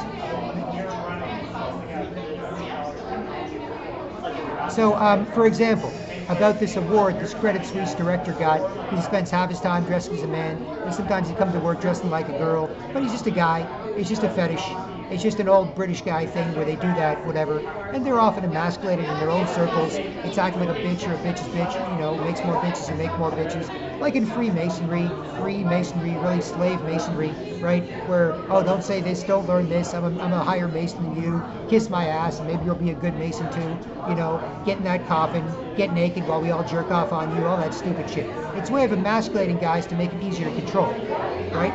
And so that's why this stuff is promoted out there, right? Because normal guys don't put up with this. Normal guys are like, no way, buddy, I ain't dropping the show from the shower, right? To quote the great Everlast from House of Pain, from the song Who's the Man, right? The last verse of Who's the Man. Now I got myself locked down in the pen. I ain't got a friend, so here I go again. I gotta get my props up and earn my respect. Gotta shake someone up and throw them off the top deck. My time's running out, I gotta spill some blood. If I don't do it quick, shit my neighbor in mud. So I'll pick out a hard rock and rush him in the cell. Beat his ass down and then say that he fell. And if I gotta do him, screw him, the convict's dead. I'll stab him in the chest, just to let the rest of the cell block know that I'm nobody's hoe. My shank's in my hand, so tell me who's the man? Who's the man with the master plan? Who's the man? Who's the man? Who's the man with the master plan? Who's the man? Who's the man? Don't from the Judgment Night soundtrack and the House of Pain, same as it ever was album, right? That's more guy stuff, right? So anyway, so back to this article here. It says here, according to The Sun, trans broadcaster India Willoughby lamented the decision, saying, quote, transgender has become totally meaningless. And I've seen this India Willoughby character. She's a guy that transitioned to being a girl. She's not bad at it. She's a little bit conservative in her own way. They want to be good at it. So they want to preserve what makes men and women good at it. Not just whatever goes. Look at me. I'm dressing like a lizard and shaking my ass on stage. Don't I look beautiful? And have a bunch of brainwashed liberals. Yes, anything you say or do is beautiful. I don't want to be offensive or offend anybody or anybody looking at me like I'm not happy. Ugly is beautiful. Yes, no more beautiful anymore. Everyone ugly. Like a trained seal, right? Like that shit. They'll show that shit on CBC News, some drag queen event in Toronto or whatever. And it's not just some guy being good to be a girl or girl being good to be a guy. It's a guy that looks like a goddamn lizard up there, God, this is so dramatic, so daring, so whatever, put up with me. And it's ugly, but you have to say you like it, right? And that's an attack on beauty and inspiration and trust and truth. Because if they can destroy that, and there's no beauty left, we can't inspire each other, we can't trust each other, and we can't tell the truth, and we're easy to control. Right? So that's what that is. It's not just letting these weirdos do what they want, right? The promotion of it isn't, right? No, I don't care. Let weirdos do what I want. People let me do what I want. I'm a weirdo. No big deal. As long as you're polite, who cares? As long as you're not messing with people, who cares? Right? So, anyway. So India Willoughby, according to The Sun, there's a hyperlink here to The Sun, a British paper, and she's a British white girl, used to be a guy, right?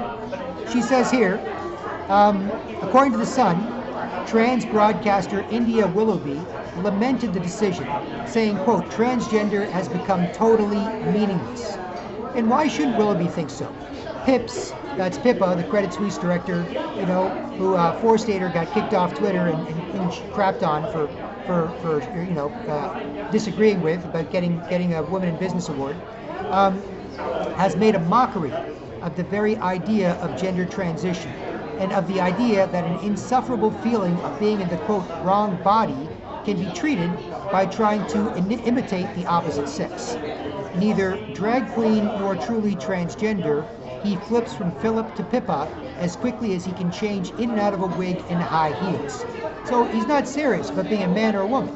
He just does whatever. Some days I look good, straight up guy. Hey, you can trust me, I'm cool. Oh, some days I want to be a girl. So that screws up everybody, right? That total, the meaning of gender itself is meaningless for straight or LGBT people. It's completely meaningless, right? That screws up everybody.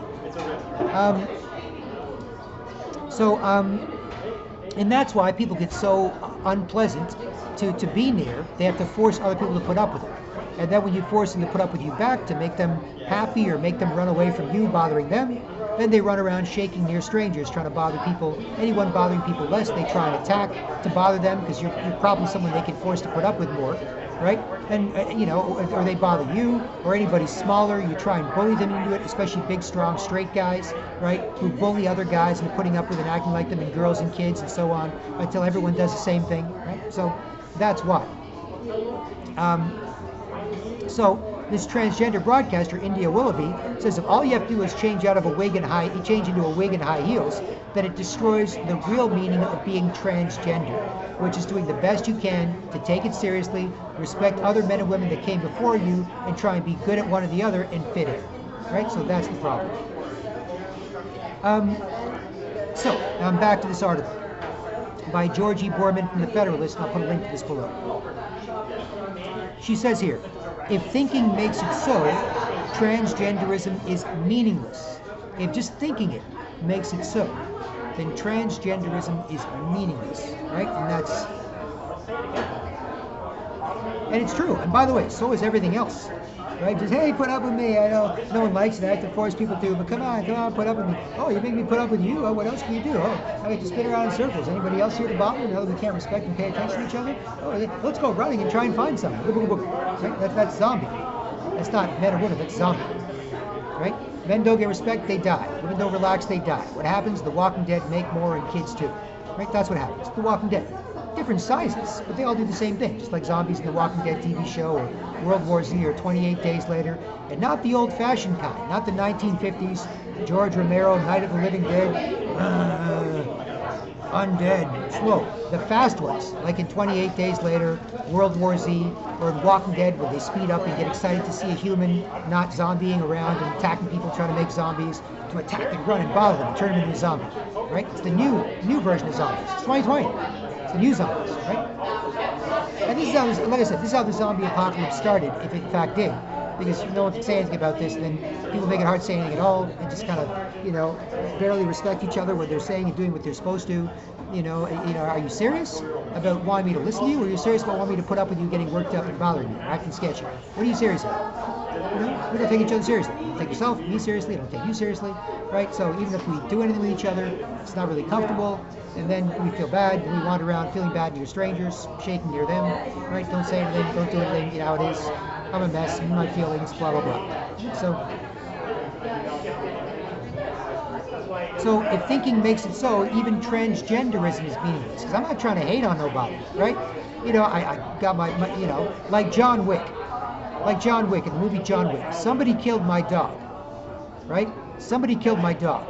Or somebody killed my dogs. And they're going to have to fucking pay. Right? They're going to have to fucking pay. You cannot just kill my dog or my dogs. Right? I used to have some cool dogs. Right? Hey, what up, dog? How's it going, dog? Good, dog. Nice day, isn't it, dog? Sure is, dog. Later, dog. You too, dog. I used to have some great dogs. Me and my dogs is cool. But somebody killed my dog, and they're going to fucking pay. Right? And millions of people know. Millions of civilians know. Right? Millions of patriots know. Millions of media, security guards, politicians, police, military, intelligence agencies. Millions of people know. Now, you can still go along with it every day, making it worse and worse, or you can take steps to stop it. But millions of people know. It's not like they don't know. It's not like they don't all do the same damn thing. Right? Millions of people know. So whoever the fuck killed my dog is going to fucking pay. Right? Like John Wick. Kill my dog? You're not getting away with that. Because me and my dog used to be cool. Now my dead dog is gross. You don't want to go near my dead dog. My dead dog is fucking gross. My dead dog comes near you, it's fucking gross. It makes you uncomfortable. Because somebody killed my fucking dog. Right? So you just can't get away with that. Right? So, like John Wick. No, you can't just kill a man's dog. You're fuck crazy. Anyway, so back to this article.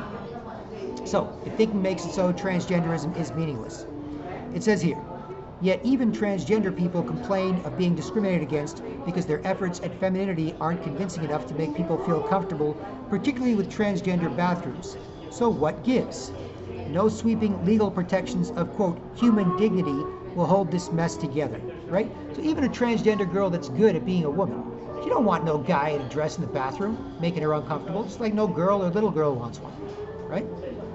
But if that's all you have to do, is, hey, I'm a pervert, you know. I used to take pictures of girls, you know, up their skirts, you know, on the subway, right? But now I can just walk into a girl's bathroom, stick my camera underneath a girl's stall, try and take some dirty pictures, and then if she comes out and goes, "What are you doing?" "Ah, I'm a girl."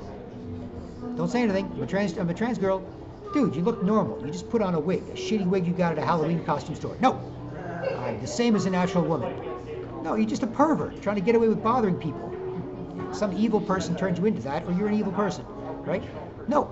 So that's the problem, right? So it makes it meaningless. The transgender bathrooms and whatever, it means nothing to be any gender.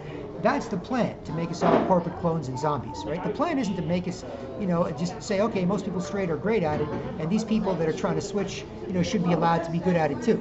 That's not the plan, right? And it's not diversity is our strength, where they keep promoting that, but then they make everyone the same zombie, right? That's not what this is about. This is about making everyone the same. The Masonic hermaphrodite corporate clone conspiracy. There's a Masonic hermaphrodite statue in front of Toronto Police Headquarters in downtown Toronto at 40 College Street, just west of Yonge and College, right in front of everybody. It's part man, part woman. It's finishing off a pyramid. There's 2 bricks left. He's got a trowel, he or she's got a trowel, and I can say part man, part woman. How do I know? Because if it's a statue, you'd make him look like Superman or Batman, right? If it's a guy, broad shoulders, narrow waist, badass cop, finishing off pyramid of cool shit. But this statue isn't like that. This statue has male-ish, female-ish features, longish hair that kind of goes to the collar, a slim torso, very slim, small shoulders, slim, skinny arms, tiny hands, and small waist, and yet thick, bubbly legs and butt. And they're leaning forward, sticking their bum out with a trowel, trying to finish off the last bit of the pyramid. And this is right in front of Toronto Police Services headquarters at 40 College Street, on College Street, you know, in front of everybody, just a block west of Yonge and College, major intersection in Toronto, right? And it's not a man, it's not a woman. I got bigger shoulders than this guy. I'm not some archetypal statue of a cop meant to be badass and inspiring, like you make statues of soldiers in the war.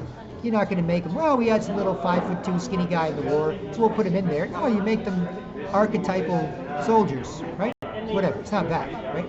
And that's the idea, because then we can't respect each other and communicate well, and then we're easy to control or kill off, right? No more polite ladies and gents. Don't worry, honey, I got this. Are you sure, honey? God damn it, woman. Climb mountains, wrestle with bears. Take care of the shit, right? No, that's not that anymore. There's, yeah, mess too, mess near you, mess near me too. That's all, right? And it's all the same, right? So that's part, and it's a little bit chemical, but mostly it's mental. So we can reprogram. It's a little bit chemical, for sure. There's bisphenol A attacking your balls, extra estrogen in your system. There's other shit like that out there, atrazine or whatever, making the friggin' frogs gay, as Alex Jones likes to say. And according to scientific papers, he's not just a cult guy reading the Bible and making up his own religion and getting people to drink Kool-Aid and kill themselves. He's like, no, this was in there. There's news that's reported but not repeated. That's more likely the truth and propaganda pushed everywhere, right? And so it's a little bit chemical for sure, but it's mostly mental, and I've proven that over the last few years, right? Even have a song saying that. You know, called Reprogram from a few years ago, dealing with these issues. So it says here, no sweeping legal protections of, quote, human dignity will hold this mess together. Gender fluidity, in quotes, and transgenderism can't coexist, even though the latter was bound to lead to the former. If all it takes to diagnose oneself as transgender is how you feel, then how Bruce/Pippa feels, the Credit Suisse bank director, is just as valid, right? The only difference is that one depends on the binary and the other claims to reject it, right? That's all, right? So the transgender depends on men and women being good at it, so they can be good at it after switching. The gender fluid doesn't depend on anything. They can do whatever they want. They can be a guy, a girl, or a lizard, or a furry, or whatever. They can, you know, dress like an alien, and they can get on stage and say, this is beautiful. You look like an alien. I'm a girly alien, a trans alien, never mind, beautiful, never mind, clap. pay 10 bucks to get in here, pay 10 bucks for a beer, clap, clap, clap at this show. Not a normal drag queen show. There's some guys that are good at being girls, and some guys that are just a cartoon version, some big fat guy, you know, like a stand-up comedian, you know, get out there, hey, ladies and germs, how you going?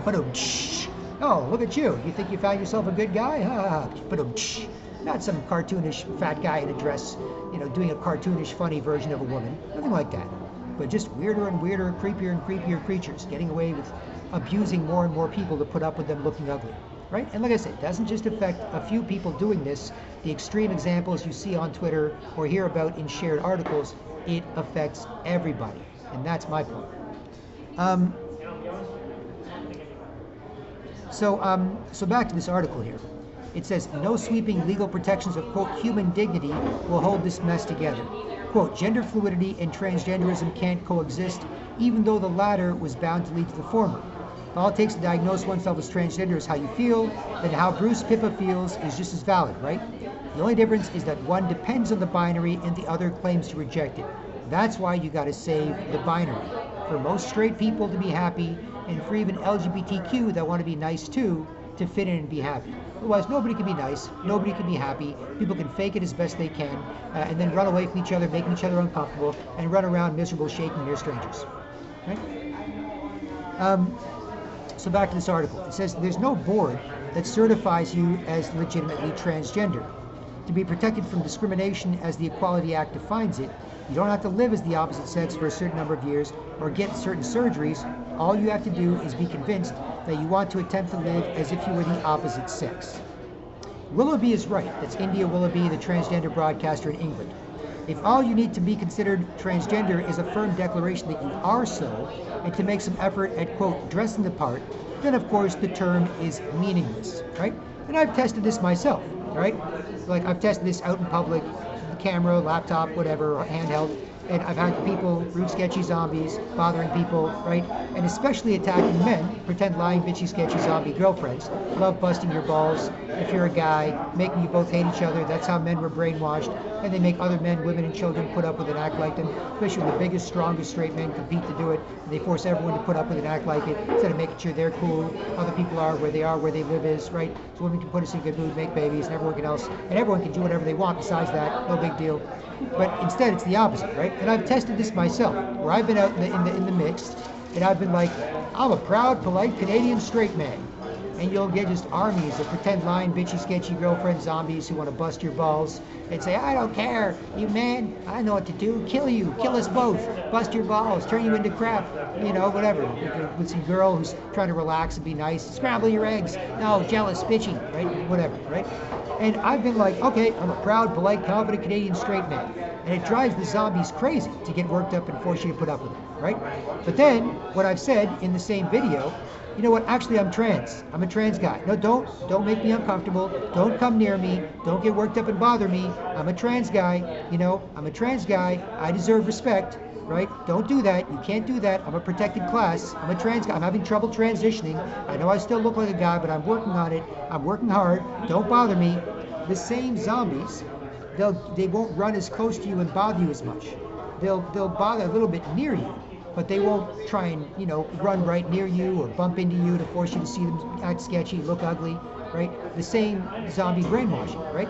Whereas if I say, God damn it, I'm a proud, polite, patriotic Canadian man. I just want to keep my self-respect, not lose mine, take anybody else's, be cool for other guys, girls, kids, straight or whatever. I'm cool. You know it. And we can be cool if you want to be, or never mind.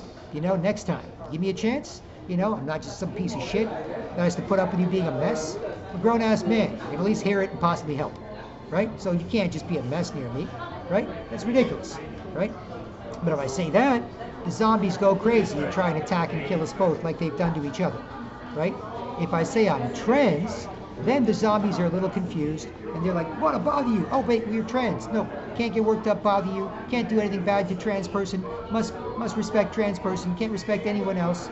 No one respects me, but you're trans. Don't want to get in trouble. Don't want you to call the police and say you're trans, and then I go to jail for 20 years as opposed to a normal straight guy. You know, can't call the cops. No bitching, no snitching. Even the cops are doing this stupid shit these days, right?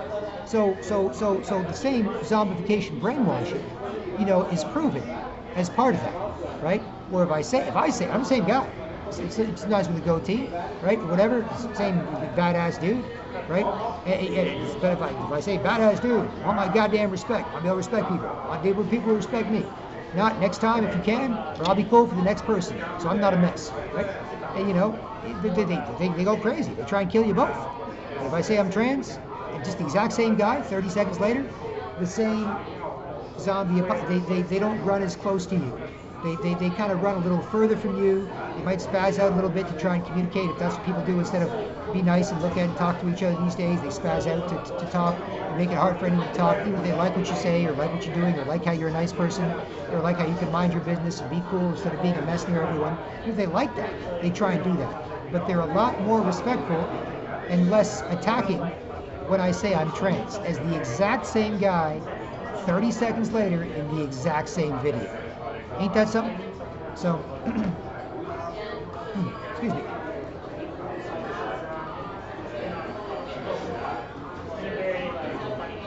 So, so back to this article from the Federalist. It says here, if gender fluidity exists, it applies to everyone, right? And that's the issue. If gender fluidity exists, it applies to everyone. And that's why I'm showing you, here, how that's mostly true, right? So it says here, now is a good time for trans individuals to think the primacy of feelings through to its logical conclusion. To be consistent with the new gendering, you have to admit that we are all gender fluid, and that our sexes are merely, quote, assigned at birth instead of observed. Instead of coming out and saying, he's got a wee-wee, he's a boy, no wee-wee, she's a girl.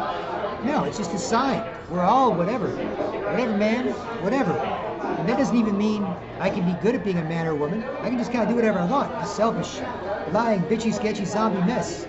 Yeah, I'm free. Free? No, you turn into a zombie. It all turns into the same thing. It's not like you're free to be a unique, special snowflake. You're doing the same thing as every other lying, bitchy, bully zombie, making everyone put up with and act like him. It's not that you're free. Like, well, whatever. I'm my own thing. My hair is purple, and I got these piercings, and I do this, and I feel kind of girly, but half my face has a beard, and half my face has lipstick. Yeah, what are you gonna do? You're gonna get worked up and bother people. Are gonna get worked up and bother you in the exact same way they do. So what's the point, right? Would you go? Why'd you even go to all that trouble? What are little boys and girls going to do? Little boys and girls confused into changing their genders because mom and dad are shitty at being men or women and they're miserable. They think that'll make them happy. What are they going to do, right? That's worse than pedophilia, right? It's worse than pedophilia. The trans kids thing is worse than pedophilia, right? You might think, how dare you say that? I'm like, no, look, I've known some guys who molested when they were kids, right? Girls, I've dated some girls that had those experiences, and it sucks, and they feel awful, and it makes them a little bit messed up to a little degree for the rest of their life. But they can get over it, like other people get over traumatic things, hit by a car, a bad breakup, divorce, drug addiction, whatever. When it comes to the trans kids thing, they never get a chance to grow up being good at being straight men or women, right? With good role models to be straight men or women. They also retard their development when it comes to puberty with puberty blocking hormones, right? That means that as they're growing up and your normal, child and then teenage hormones are kicking in to develop your brain, develop your body, develop your cardiovascular system, your immune system, all of that gets retarded. So you're more sicker, right? You're more whatever. Your body didn't get a chance to normally develop, right? And the human brain doesn't stop maturing until the age of 25. It doesn't stop fully forming until 25, right? So you take these little kids and you put them on these drugs, and they never get a chance to have their normal hormones kick in to make them good at being a human being, right? Plus, they're infertile for the rest of their lives. That means you never are able to have kids again. If you're a man, it works with the elite's depopulation agenda. You're never able to have kids again. If you're a boy, you're never going to have kids again. If you're a 3-year-old, 5-year-old, 7-year-old, 10-year-old, you decide that's it, it's over, you'll never be able to have a child. One of the great gifts one of the great joys in life for thousands of years when it comes to being a human. You don't have to, but it is one of the great joys in life. Even single people like Seinfeld that are like, what? I just dated whoever I wanted to. If I didn't want to, I didn't date him. I'm a rich, famous comedian. Even he goes, I probably waited too long to get married. And I was totally against it, but once I got married and had 3 kids, this is the greatest thing ever. Way better than me being single, rich, and famous, and good looking. And having any woman I want, pretty much. Right? Or getting another one I want. that easy. Nope. Still, like in many examples, right? Of famous bachelors who they realize, if they're in a good relationship, that it's a good thing to do, right? So you rob little boys and little girls of ever being able to have kids again, right? Plus there is there is the health risks, right? A lot of these drugs cause health problems. They can make you liable for stroke, for heart disease, and so on, right? Plus, there's the fact that according to transgender organizations' own surveys, like one of 27,000 transgender people in America, there's a 40% attempted suicide rate, right? A 40% attempted suicide rate, along with a bunch of other mental and social problems. And it's not because people treat them bad, right? Because even in Sweden, where they're worshipped as gods, transgenders are worshipped as gods, the suicide rate is still 22 times the normal population. Why? Because not being comfortable in your own skin, not being comfortable with other people, always worrying about what you're doing and if it's right or wrong, and if you're good at being a man or a woman, and always having other people worry about you, and always being paranoid about if people actually like you or if they're just putting up with you, will make you suicidal. And like I said, it doesn't just affect a handful of people going trans, although more and more kids these days, it affects everybody else going through the same thing today, right? All these other people feeling suicidal for the same reason, because they're all transwashed, right? And I'm not saying nobody can do it, but I'm saying that most people straight got to be great at it, then LGBTQ can be too, nothing for kids, and then in free countries, people do what they do, and they fit in or they fuck up, right? It's that simple, right? And when it comes to kids, that's why I say the trans kids thing is worse than being molested by a pedophile. Because if you're molested by a pedophile, you don't suffer from all that stuff. You don't suffer from being infertile for the rest of your life. You don't suffer from stunted development because your hormones were stunted because you were molested. It's traumatic. It's awful. It's the worst. It's the second worst thing in the world to the trans kids thing, right? To do to a child, right? You don't have a lot of health risks. You're not growing up uncomfortable in your own skin. You're not growing up in a mess, trying to force people to put up with you and demanding sympathy for being a mess, right? If you're molested by a pedophile or if some uncle or some whatever, right? It's really bad, awful. It should never happen. They should be killed. You should make it normal to kill them, not normalize it, not teach pedosex ed to kids in school, give them more and more info about sex to soften them up for pedophiles to molest them, none of that shit, right? But it's worse, the trans kid thing, right? So just want to establish that as part of this. And you can't disagree. I mean, you can disagree, you'll lose, right? But it's worse, right? And there's more. If you want some background, check out sexchangeregret.com. The great work of Walt Heyer, H-E-Y-E-R. He actually went transgender in the 80s. He went there for 8 years and then came back and now tries to help other people struggling with gender dysphoria who either are considering going trans or switching whatever, or who are and now want to switch back because it didn't make them happy. They weren't happy before, aren't happy now, just have more to complain about and are more paranoid about everything they do and how they're treated too, right? And it's not because they're abused by people. It's not because most people don't care if you're a nice person, even if you're weird. They're not going to go out of their way to mess with you, right? Now, if you're some transgender hooker and you convince some drunken straight guy to have sex with you, and he doesn't check the underwear label first and read may contain nuts, and then he has sex with you and then realizes you're a transgender and then beats you up, well, that's false advertising, right? That's like somebody selling you a cell phone that doesn't work. You go back to, hey, cell phone doesn't work. What are you talking about? No, yes, it did. No, you broke it. How dare you, asshole? Fuck you. You get in a big fight, right? That's a rare case. But most cases, no, nobody cares. They got their own homo homies or trans peeps, and other people, just whatever. People are all different. Nobody goes out of their way, right? So it's not like trans people are murdered every day. It's horrible. People aren't nice enough to them. Where? Who? Show me some numbers. Give me some statistics. Be an informed and empowered person. Make me empathize with your issue, make me understand it, and make me support you. No, you have to support me because I say it louder and louder and scream at everyone. And if you try and change my mind, I'll scream at you more. It's like, that's it. You'll have people doing protest marches, and they don't know. How many? How many? Who? What happened? What was the situation? Are they just some pervert that tried to molest a kid, and the kid's dad killed him? Or are they some real person who was a nice guy or girl and switched genders and other people weren't nice to him anyway? No, it doesn't happen. Right? So it's garbage. And yet they bully us into doing that.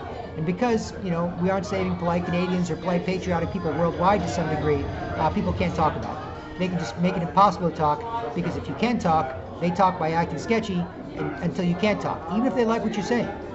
Even if they like how you're being nice to people. That's what they do. Right? I'm nice to this person at the party, nice to that guy, nice to that girl. This person starts acting sketchy, hold up my newspaper to ignore it.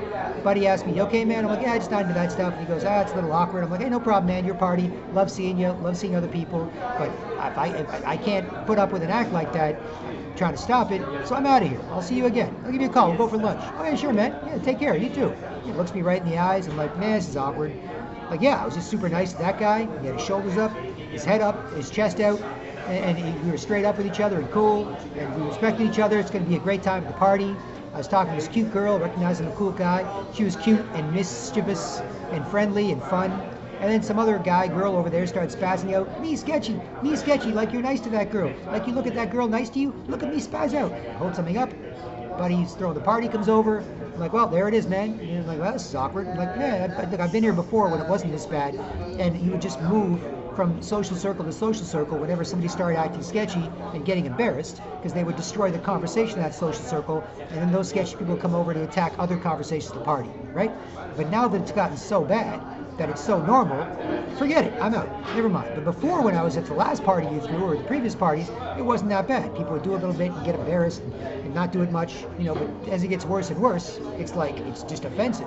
Not to let them screw up everybody until you screw up everybody the same way, until everyone's quiet and uncomfortable and just looking for other people to bother when they can't pay attention to each other, right? So it is what it is, right?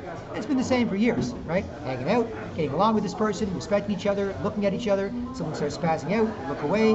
It is a little awkward. No problem. You guys hang out. You got a good thing going. I'm out of here. No problem. Work environments, wherever, right? No problem. You got a good thing going. I'm nice to this person, they're nice to me, we're nice to each other. We hope your friend can be nice to us. Instead, they want to act sketchy and force us to put up with them, make us all quiet and uncomfortable and act sketchy too. So forget it. Do what you got to do. Right? I get it, right? But men can stop it too. Politely ignore and publicly politely ignore and solve the problem. Prove men can worldwide. Get it on HD video over the last few years, and then let people do what they do, because you can't bother people or let them bother you or lose self-respect and take somebody else's too. That's all you can do. Right? So that's all you can do.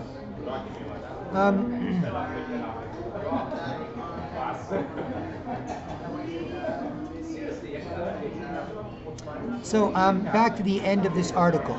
If gender fluidity exists, it applies to everyone, from the Federalist. Right? It says here, now is a good time for trans individuals to think the primacy of feelings through to its logical conclusion, right? So if it's all about feelings, then take it to its logical conclusion. You can work your ass off, you can have some health risks, you can go through painful surgeries and recovery processes, you can do all that stuff to try and be good at changing genders. But it don't mean shit when nobody's good at it, and you can't be good at it too. And when all they have to do is put on a dress and say they're just like you, even if it's a fat guy with a beard that just wants to read to kids at libraries so we can molest them rolling around to the ground, while brainwashed parents are like, yes, take my child, sacrifice my child to pervert, yes, for Satan, right? No, that's not good at being a man or a woman, and that's not someone who worked their ass off to be good at it and want people to take him seriously. It's garbage, right?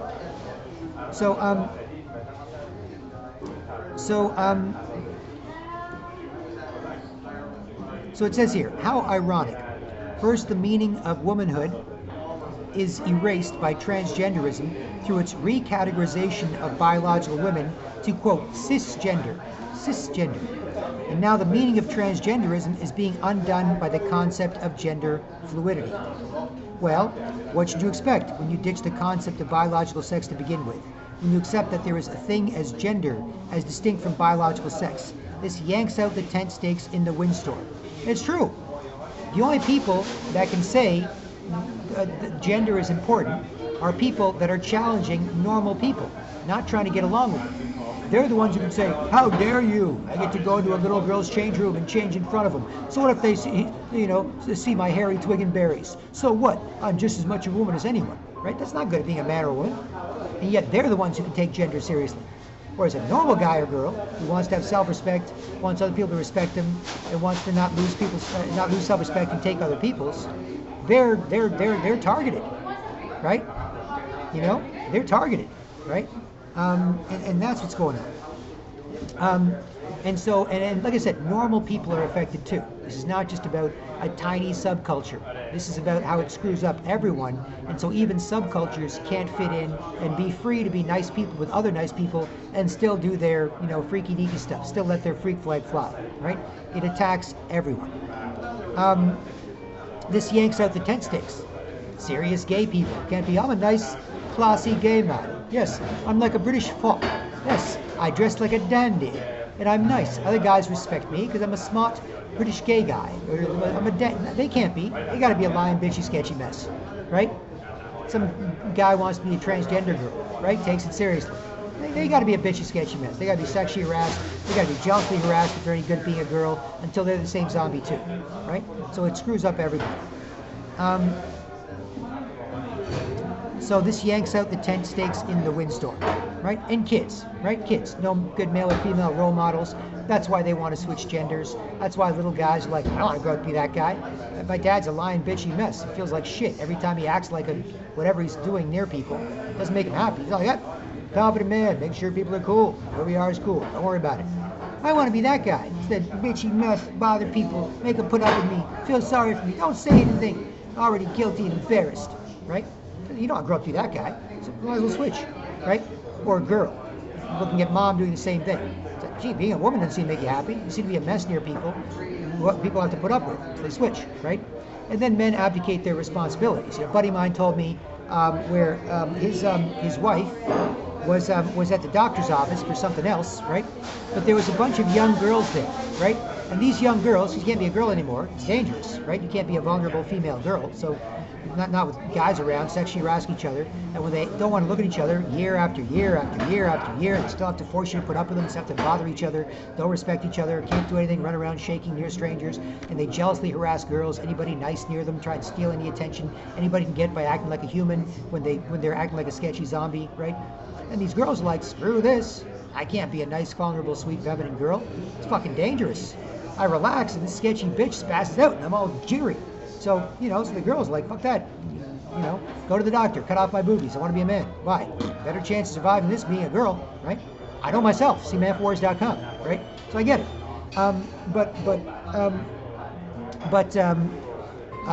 So my buddy's wife is at the doctor's office for her own thing. And she sees a bunch of young teenage girls there, right? And she tells my buddy this story, which is a horrifying story, right? And some man goes into the doctor's office with his teenage daughter, looks about 13, whatever. And she wanted her very, very tiny boobies cut off, right? She wanted her very, very tiny boobies cut off, and she wanted to transition to being a guy. It's also a fad, right? Kids want to rebel, not just by dyeing their hair or whatever. It's a fad. So it's like, well, I want attention. I want to rebel. Being a normal straight guy or girl, you don't get shit. So maybe if I switch and I can say I'm a mess and everyone puts up with me, and transgender kids need special care. Well, look, if it was good for you, why would you need special care? Right? It's not good for you, right? But whatever. At least you get attention. Normally, ignore it. Hey, good to be a boy. So what? Men suck. Hey, good to be a girl. So what? Men who suck. You get so shitty being men. You get shitty being women. They get jealous. They don't appreciate you anyway. Never mind then. Forget it. Won't be good being a man or woman, boy, girl. Forget it. Who cares, right? So my buddy's wife is at this office, and she overhears what happens when a father takes his 13-year-old daughter in to see the female doctor. And this female doctor is a plastic surgeon, and the girl's like 13, guessing 13. There's a bunch of other young teenage girls there in Toronto, in the Greater Toronto area anyway, right? And so the female doctor, meets the man and his daughter, right? Grown-ass man, 13-year-old daughter, right? And she says, she hands over the paperwork. Okay, we've had some questions. We've gone over this and that, and it seems like you're open-minded to this. So we're not going to do it right away, but I'm going to give you some paperwork in a legal form to make sure that you can, review this stuff, right? And the female doctor, plastic surgeon, going to perform this on teenage girl, right?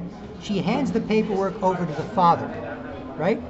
And the father, and my buddy's wife overheard this. The father just shrugs and moves his hand back. Oh, that's not mine, that's her thing. That's all he said.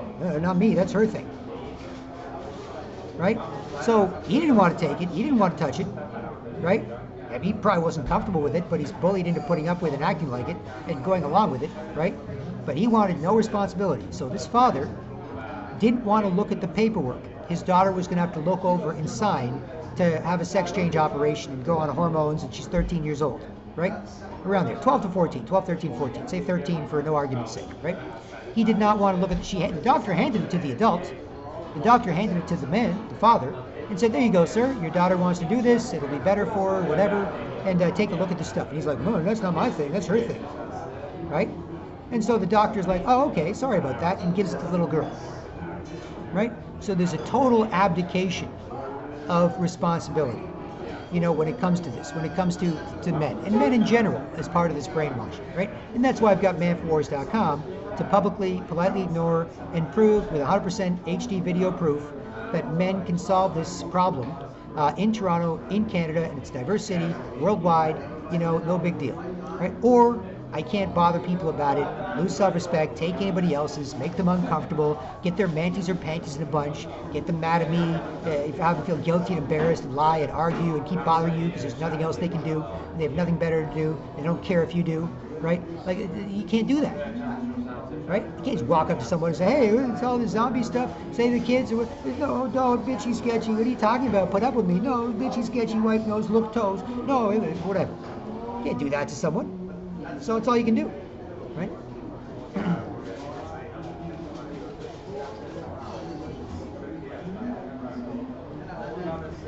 So back to the end of this article, right? Where it says gender fluidity screws up everyone, right? As I said in the title, it's flawed. So it says here, it appears sola feels, which I'm assuming is like, it's got a hyperlink, Latin for feelings are the most important thing or whatever, is rapidly gaining ground. The doctrine that feelings have primacy over objective and spiritual truth. It's captivated the language, male, female, manhood, womanhood, feminine, masculine, and now it is armed with everything it needs to prosecute wrongthink. Forstater's judgment reads, the specific belief that the claimant holds, as determined in the reasons, is not a philosophical belief protected by the Equality Act of 2010. You are not entitled to believe certain things anymore. Not only is there no freedom of speech, even though Forstater said she was willing to use people's preferred pronouns. So the girl kicked off Twitter for criticizing this, said, look, if you're nice, I'll use your pronoun. I don't care. If you're any good at being a man or a woman, I'll take it seriously. If you don't take it seriously, not take me seriously, I won't take you seriously. Who cares? But I will, if you do. Who cares? Fine, do your thing. I don't care. You know, it's like someone giving you their name. You say, oh, you respect me, respect you, I'll call you your name. Not call you an asshole. You know, knock it off.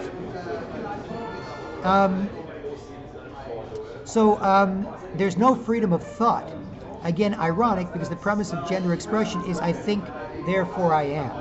So even if you think you're something, with all the gender fluidity and the attack on normal and the more weirder and selfish perverts and crazies, making everyone a weird, selfish pervert and crazy, and not allowing anyone to say anything else, you know, because otherwise you're selfish, pervert, crazy phobic, right? They're making everyone like that. As opposed to nice people letting different people do their thing too, when they're also nice people. Right? It's not that. Right? So, back to this article by George E. Borman from the Federalist. It says here, the Equality Act, please. Legislators have made laws protecting certain feelings and beliefs over others. As I've written before, trans rights are coercive rights. They exist only by violating the rights of others. There is no equality to be gained by forcing other people to do your bidding. And again, a lot of normal gay trans people don't like it. They don't want to force people to put up with them and bother normal people and get away with it and be lying, bitchy bullies. But what is promoted in the media and normalized, and what makes everyone else do it, including new trans people or even straight people, is that, right? And this is also what screws up kids, right? Like the gender equal, gender neutral, everyone's a messed up girl instead of gender responsible. Men make sure no one is, that guys or girls or kids, and then girls responsible for being good company, good at being a girl, not busting someone's balls for no reason, you know, whatever. Like that, not that shit, right? It screws up kids, right? Because if you have a boy or a girl, you're supposed to raise them gender equal or gender neutral, right? You know, hey, I want my boy to be a big, strong man. Don't do that. That's a stereotype. Fine, put him in a gray bag. No stuff boys likes, no stuff girls likes, no stuff kids like. Right? Make him hate me, make him not listen to me, make my commie zombie kid kill me in 10 years because the weather might be bad in 20 years and they blame me for having an SUV, right? They don't respect me, right? Whatever, right? Or your little girl. I want my girl to be a beautiful princess, you know, who everyone likes and respects and values as a special, precious girl who can be smart and confident and capable and feminine and graceful and beautiful. It's like, no, don't do that. That's wrong. That's stereotypical. Never mind. Put her in a little gray bag. Don't give her any girly stuff. Nothing that makes girls happy. Nothing's ever made girls happy for thousands of years, right? Just nothing that makes kids happy. Don't do that stuff. It's all stereotypical. Unless your kid wants to switch genders, right? If your little boy wants to be a girl, get her girly stuff. Princess tiara. Oh my goodness, little pink frilly dress. Oh, the wind blows under your dress and it's cool on your vagina. Oh my goodness. Oh yes, then your boy wants to be a girl. Oh, give her a Barbie. Give her a dollhouse. Oh my, then you have to take it seriously. But you can't give him a chance to be good at being straight. That's wrong, right? Or if a girl wants to be a boy, right? Wants to be a girl, no, forget it. Keep all that shit away from her, stereotypical asshole. Don't raise her to be a stereotype, right? You know, a happy girl. Don't do that, right? But if your girl wants to be a boy, god damn it, boy, get him a hunting rifle. Let him climb a tree, skin his knee. That's right. Throw a hard ball around, not a softball, not a baseball. Come on, boy, man up, right? Then you can make your girl good at being a boy, right? If they want to switch. But if you just want to raise your boy to be good at being a boy or girl to be good at being a girl, not allowed to do that as part of this brainwashing. And because people don't respect each other and they attack anyone that can, you can't talk about it, right? So it just gets worse and worse. And anybody that can do anything, they attack until you can't do anything. And that's how everyone turns into the same gender neutral, rude, lying, bitchy, sketchy, pretend girlfriend zombie, right? Bothering people till you bother them. And then when you can't do much with each other, running around shaking your strangers, trying to make more zombies, right? So that's the issue. Even here on Bay Street, just north of Union Station at 1:58 p.m. on Wednesday, January 15th, 2020. And I've got the last few years on video as it's been getting worse and worse. And people have been, you know, it's thought it's kind of funny, silly, get away with bothering people a while ago, and then kind of feeling guilty and embarrassed and no one saying anything. But now it sucks when there's zombies trying to make zombies and you can't make zombies because everyone is a zombie, right? And so it sucks. Right? When there are people to bother and you want to bother them and get away with it, it's what different. But when everyone's the same zombie because everyone had to put up with and act like them, then it kind of sucks. Running all day, just looking for someone to bother, and all you do is run into other zombies, running all day, looking for someone to bother, to try and turn them into a zombie. Sucks. Right? So it's just not fulfilling. So back to this article. Again, not allowed to even think about this, even though the premise of gender expression is I think, therefore I am. So it screws up everybody, gender fluidity and the modern propaganda being sold, right? So to end off the article here, it says, the Equality Act, please. Legislators have made laws protecting certain feelings and beliefs over others, including a lying, bitchy man being the ultimate aspiration. A weak, lying, bitchy, sketchy man has the ultimate power. Why? Because they bust other guys' balls, don't respect each other, can't communicate well, and make more, or they jealously harass girls, they can't be vulnerable and feminine and attractive, and they get jealous of them, so they make more, and they make kids do it, so kids have to put up with and act like it. What else are they going to do? Because it's the worst thing you could possibly do, to elevate a weak, lying, bitchy man to supreme leader status. Like Canadian Prime Minister Justin Trudeau, for example, right? This is a weak, our Prime Minister speaking. Do you want to line up like 20,000 people do in the cold to hear him speak for 2 hours like they do with Trump? No, nobody really wants to hear this lying, bitchy man talk, you know, but he'll get on TV and say, I feel so bad because some gay guy was pissed off in 1950. And Canadians should all feel bad because some gay guy was mad in 1950. And there should be a stamp celebrating the fact that some gay guy was mad in 1950. Right? That's our Prime Minister. That's our leader of a country. That's our strong leader, uniting our people, you know, despite our differences, promoting patriotism and nationalism, making us all feel confident and happy, saving polite Canadians who save Canada, leading us into the future? No. That's just a weak, lying, bitchy man in his feelings, doing what his globalist masters tell him to, including selling out our country and our resources to the Chinese and anybody else that wants to buy them, until the place is shit, right? Not listening to anybody that disagrees with him, because he feels bad, and that's the most important thing. Not like you can go to Western Canada and have a debate with people that don't want to destroy Canada's energy sector when we could be energy independent. America is 10 times bigger when it comes to population. They're a little bit smaller when it comes to being a country. They may have about the same amount of oil as us, yet we have 1/10 the population. So Canada can be energy independent too, right? But what happens? What happens? No, we can't be, right? We have to be a mess, right? That's the point. Right? So that's our weak, lying, bitchy man prime minister, right? And that's who's supposed to be elevated in charge of everybody, right? And that's why they make that the supreme being and the supreme thing to aim for, because it's the worst thing. Guys hate it. You know, I know guys hate it. You have to run like a crazy zombie out of 28 days later to force them to put up with it. Girls hate it. You know why I know they hate it? You have to run like a crazy zombie out of like 28 days later, or Walking Dead, or World War Z, or a zombie movie to force people to put up with it. Kids hate it. You know, I know kids hate it. Same goddamn thing. Everyone hates it and everyone doing it, but then you can't do anything else when you're a zombie, and all you try and do is make more zombies. And if you're dealing with other zombies, zombie near you, me zombie too. Zombie near you, me zombie too. Make us uncomfortable, can't look at each other, look for more people nearby to bother, that's what we do. But when you find a human, you get super excited to bother them, because they're probably not going to bother you until they have to bother you because there's nothing else they can do with you, and you turn them into a zombie too. Right? So that's the difference. You know?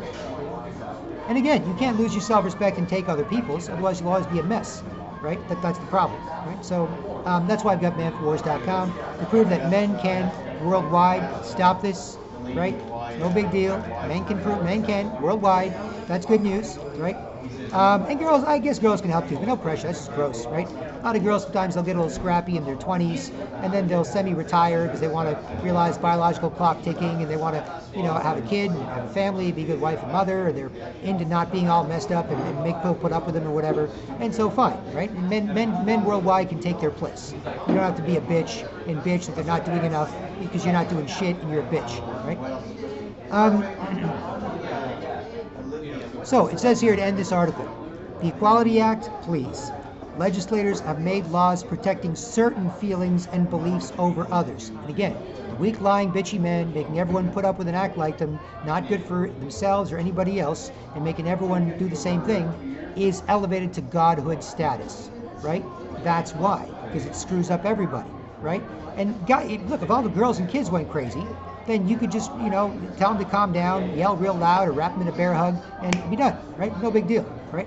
When regular straight guys go crazy, it's hard to do anything, but at manforwars.com can show you what I did, show you how people feel about it, show you what's going on, show you millions of people feel the same way, millions of people know, can do something about it, or full self-respect, mind your business, and that's that, right? No big deal.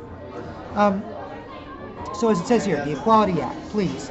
Legislators have made laws protecting certain feelings and beliefs over others. As I've written before, trans rights are coercive rights. They exist only by violating the rights of others. There is no equality to be gained by forcing other people to do your bidding. That's right. By forcing other people to put up with you, agree with you, even if you're a lying, bitchy bully, all you do is lose self-respect, lose their respect, make it hard to do anything with each other, and run around shaking near strangers like a zombie trying to make more. Right? Just bothering anybody you think you can bother, you know, because you're not worth paying attention to. No man who would put up with or act like a rude, lying, sketchy bitch for no reason is worth paying attention to or getting attention from. Right? So that's why they love being ignored. Now, I'm not saying they won't still try and bust your balls, but they also get off being ignored instead of you seeing them look ugly and feel embarrassed, or you forcing them to see you look ugly while you both get embarrassed, you bothering them back, right? Because you're not worth shit, right?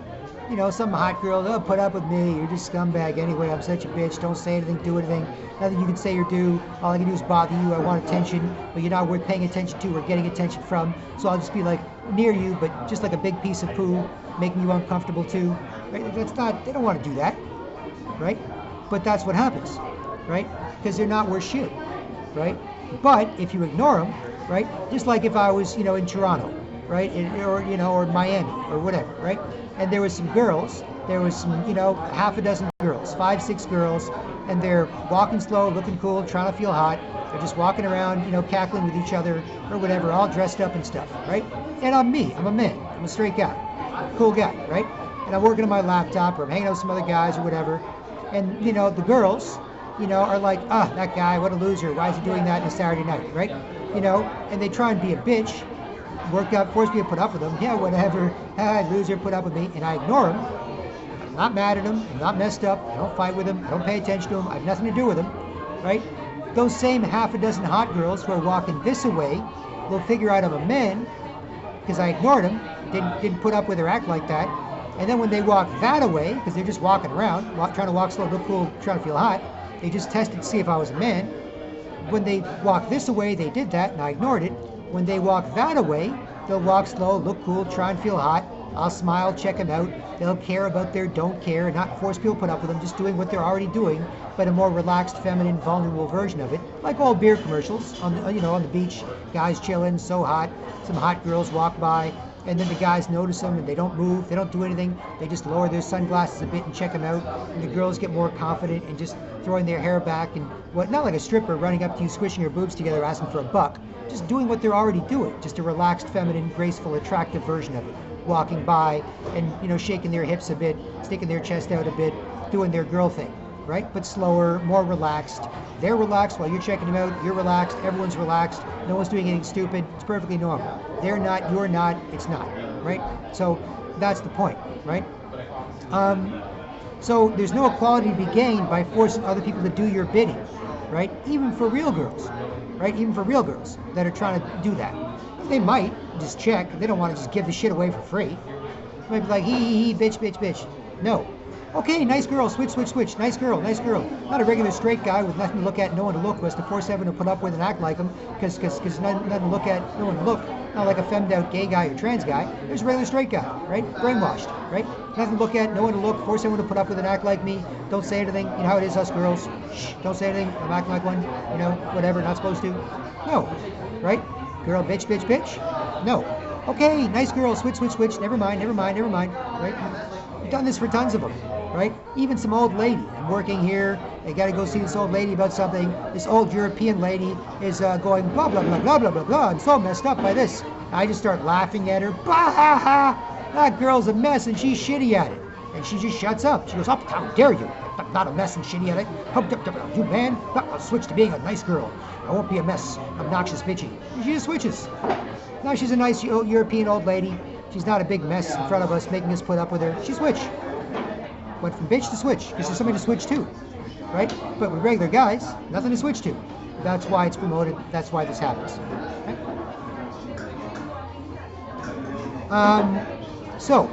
This article ends.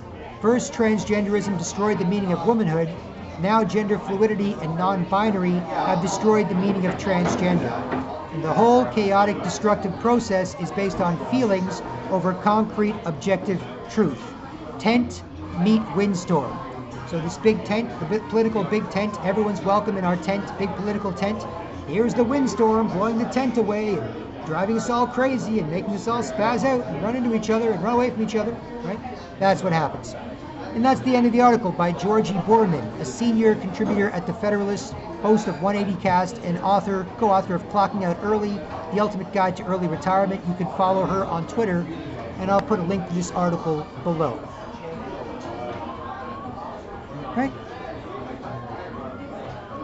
So there you go. This article is How Gender Fluidity Wrecks Both Feminism and Transgenderism.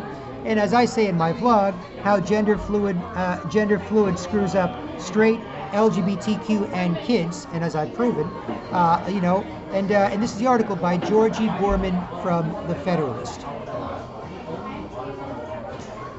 Right?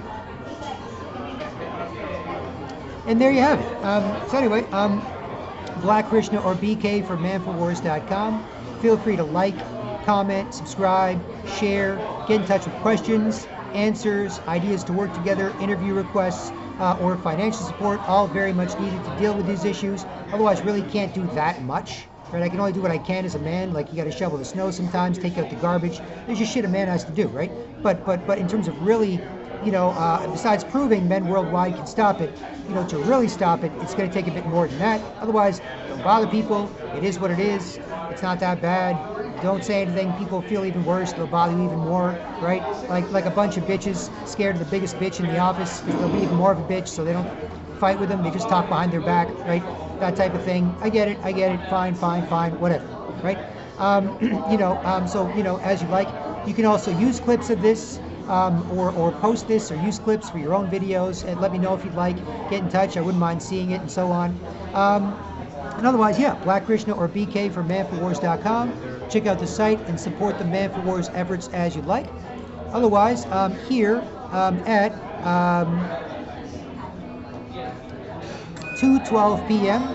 on Wednesday, January 15th, 2020 in downtown Toronto, Canada, on Bay Street in the financial district in downtown Toronto, similar to Wall Street, New York, at 2:12 p.m. Wednesday, January 15th, 2020. Oops.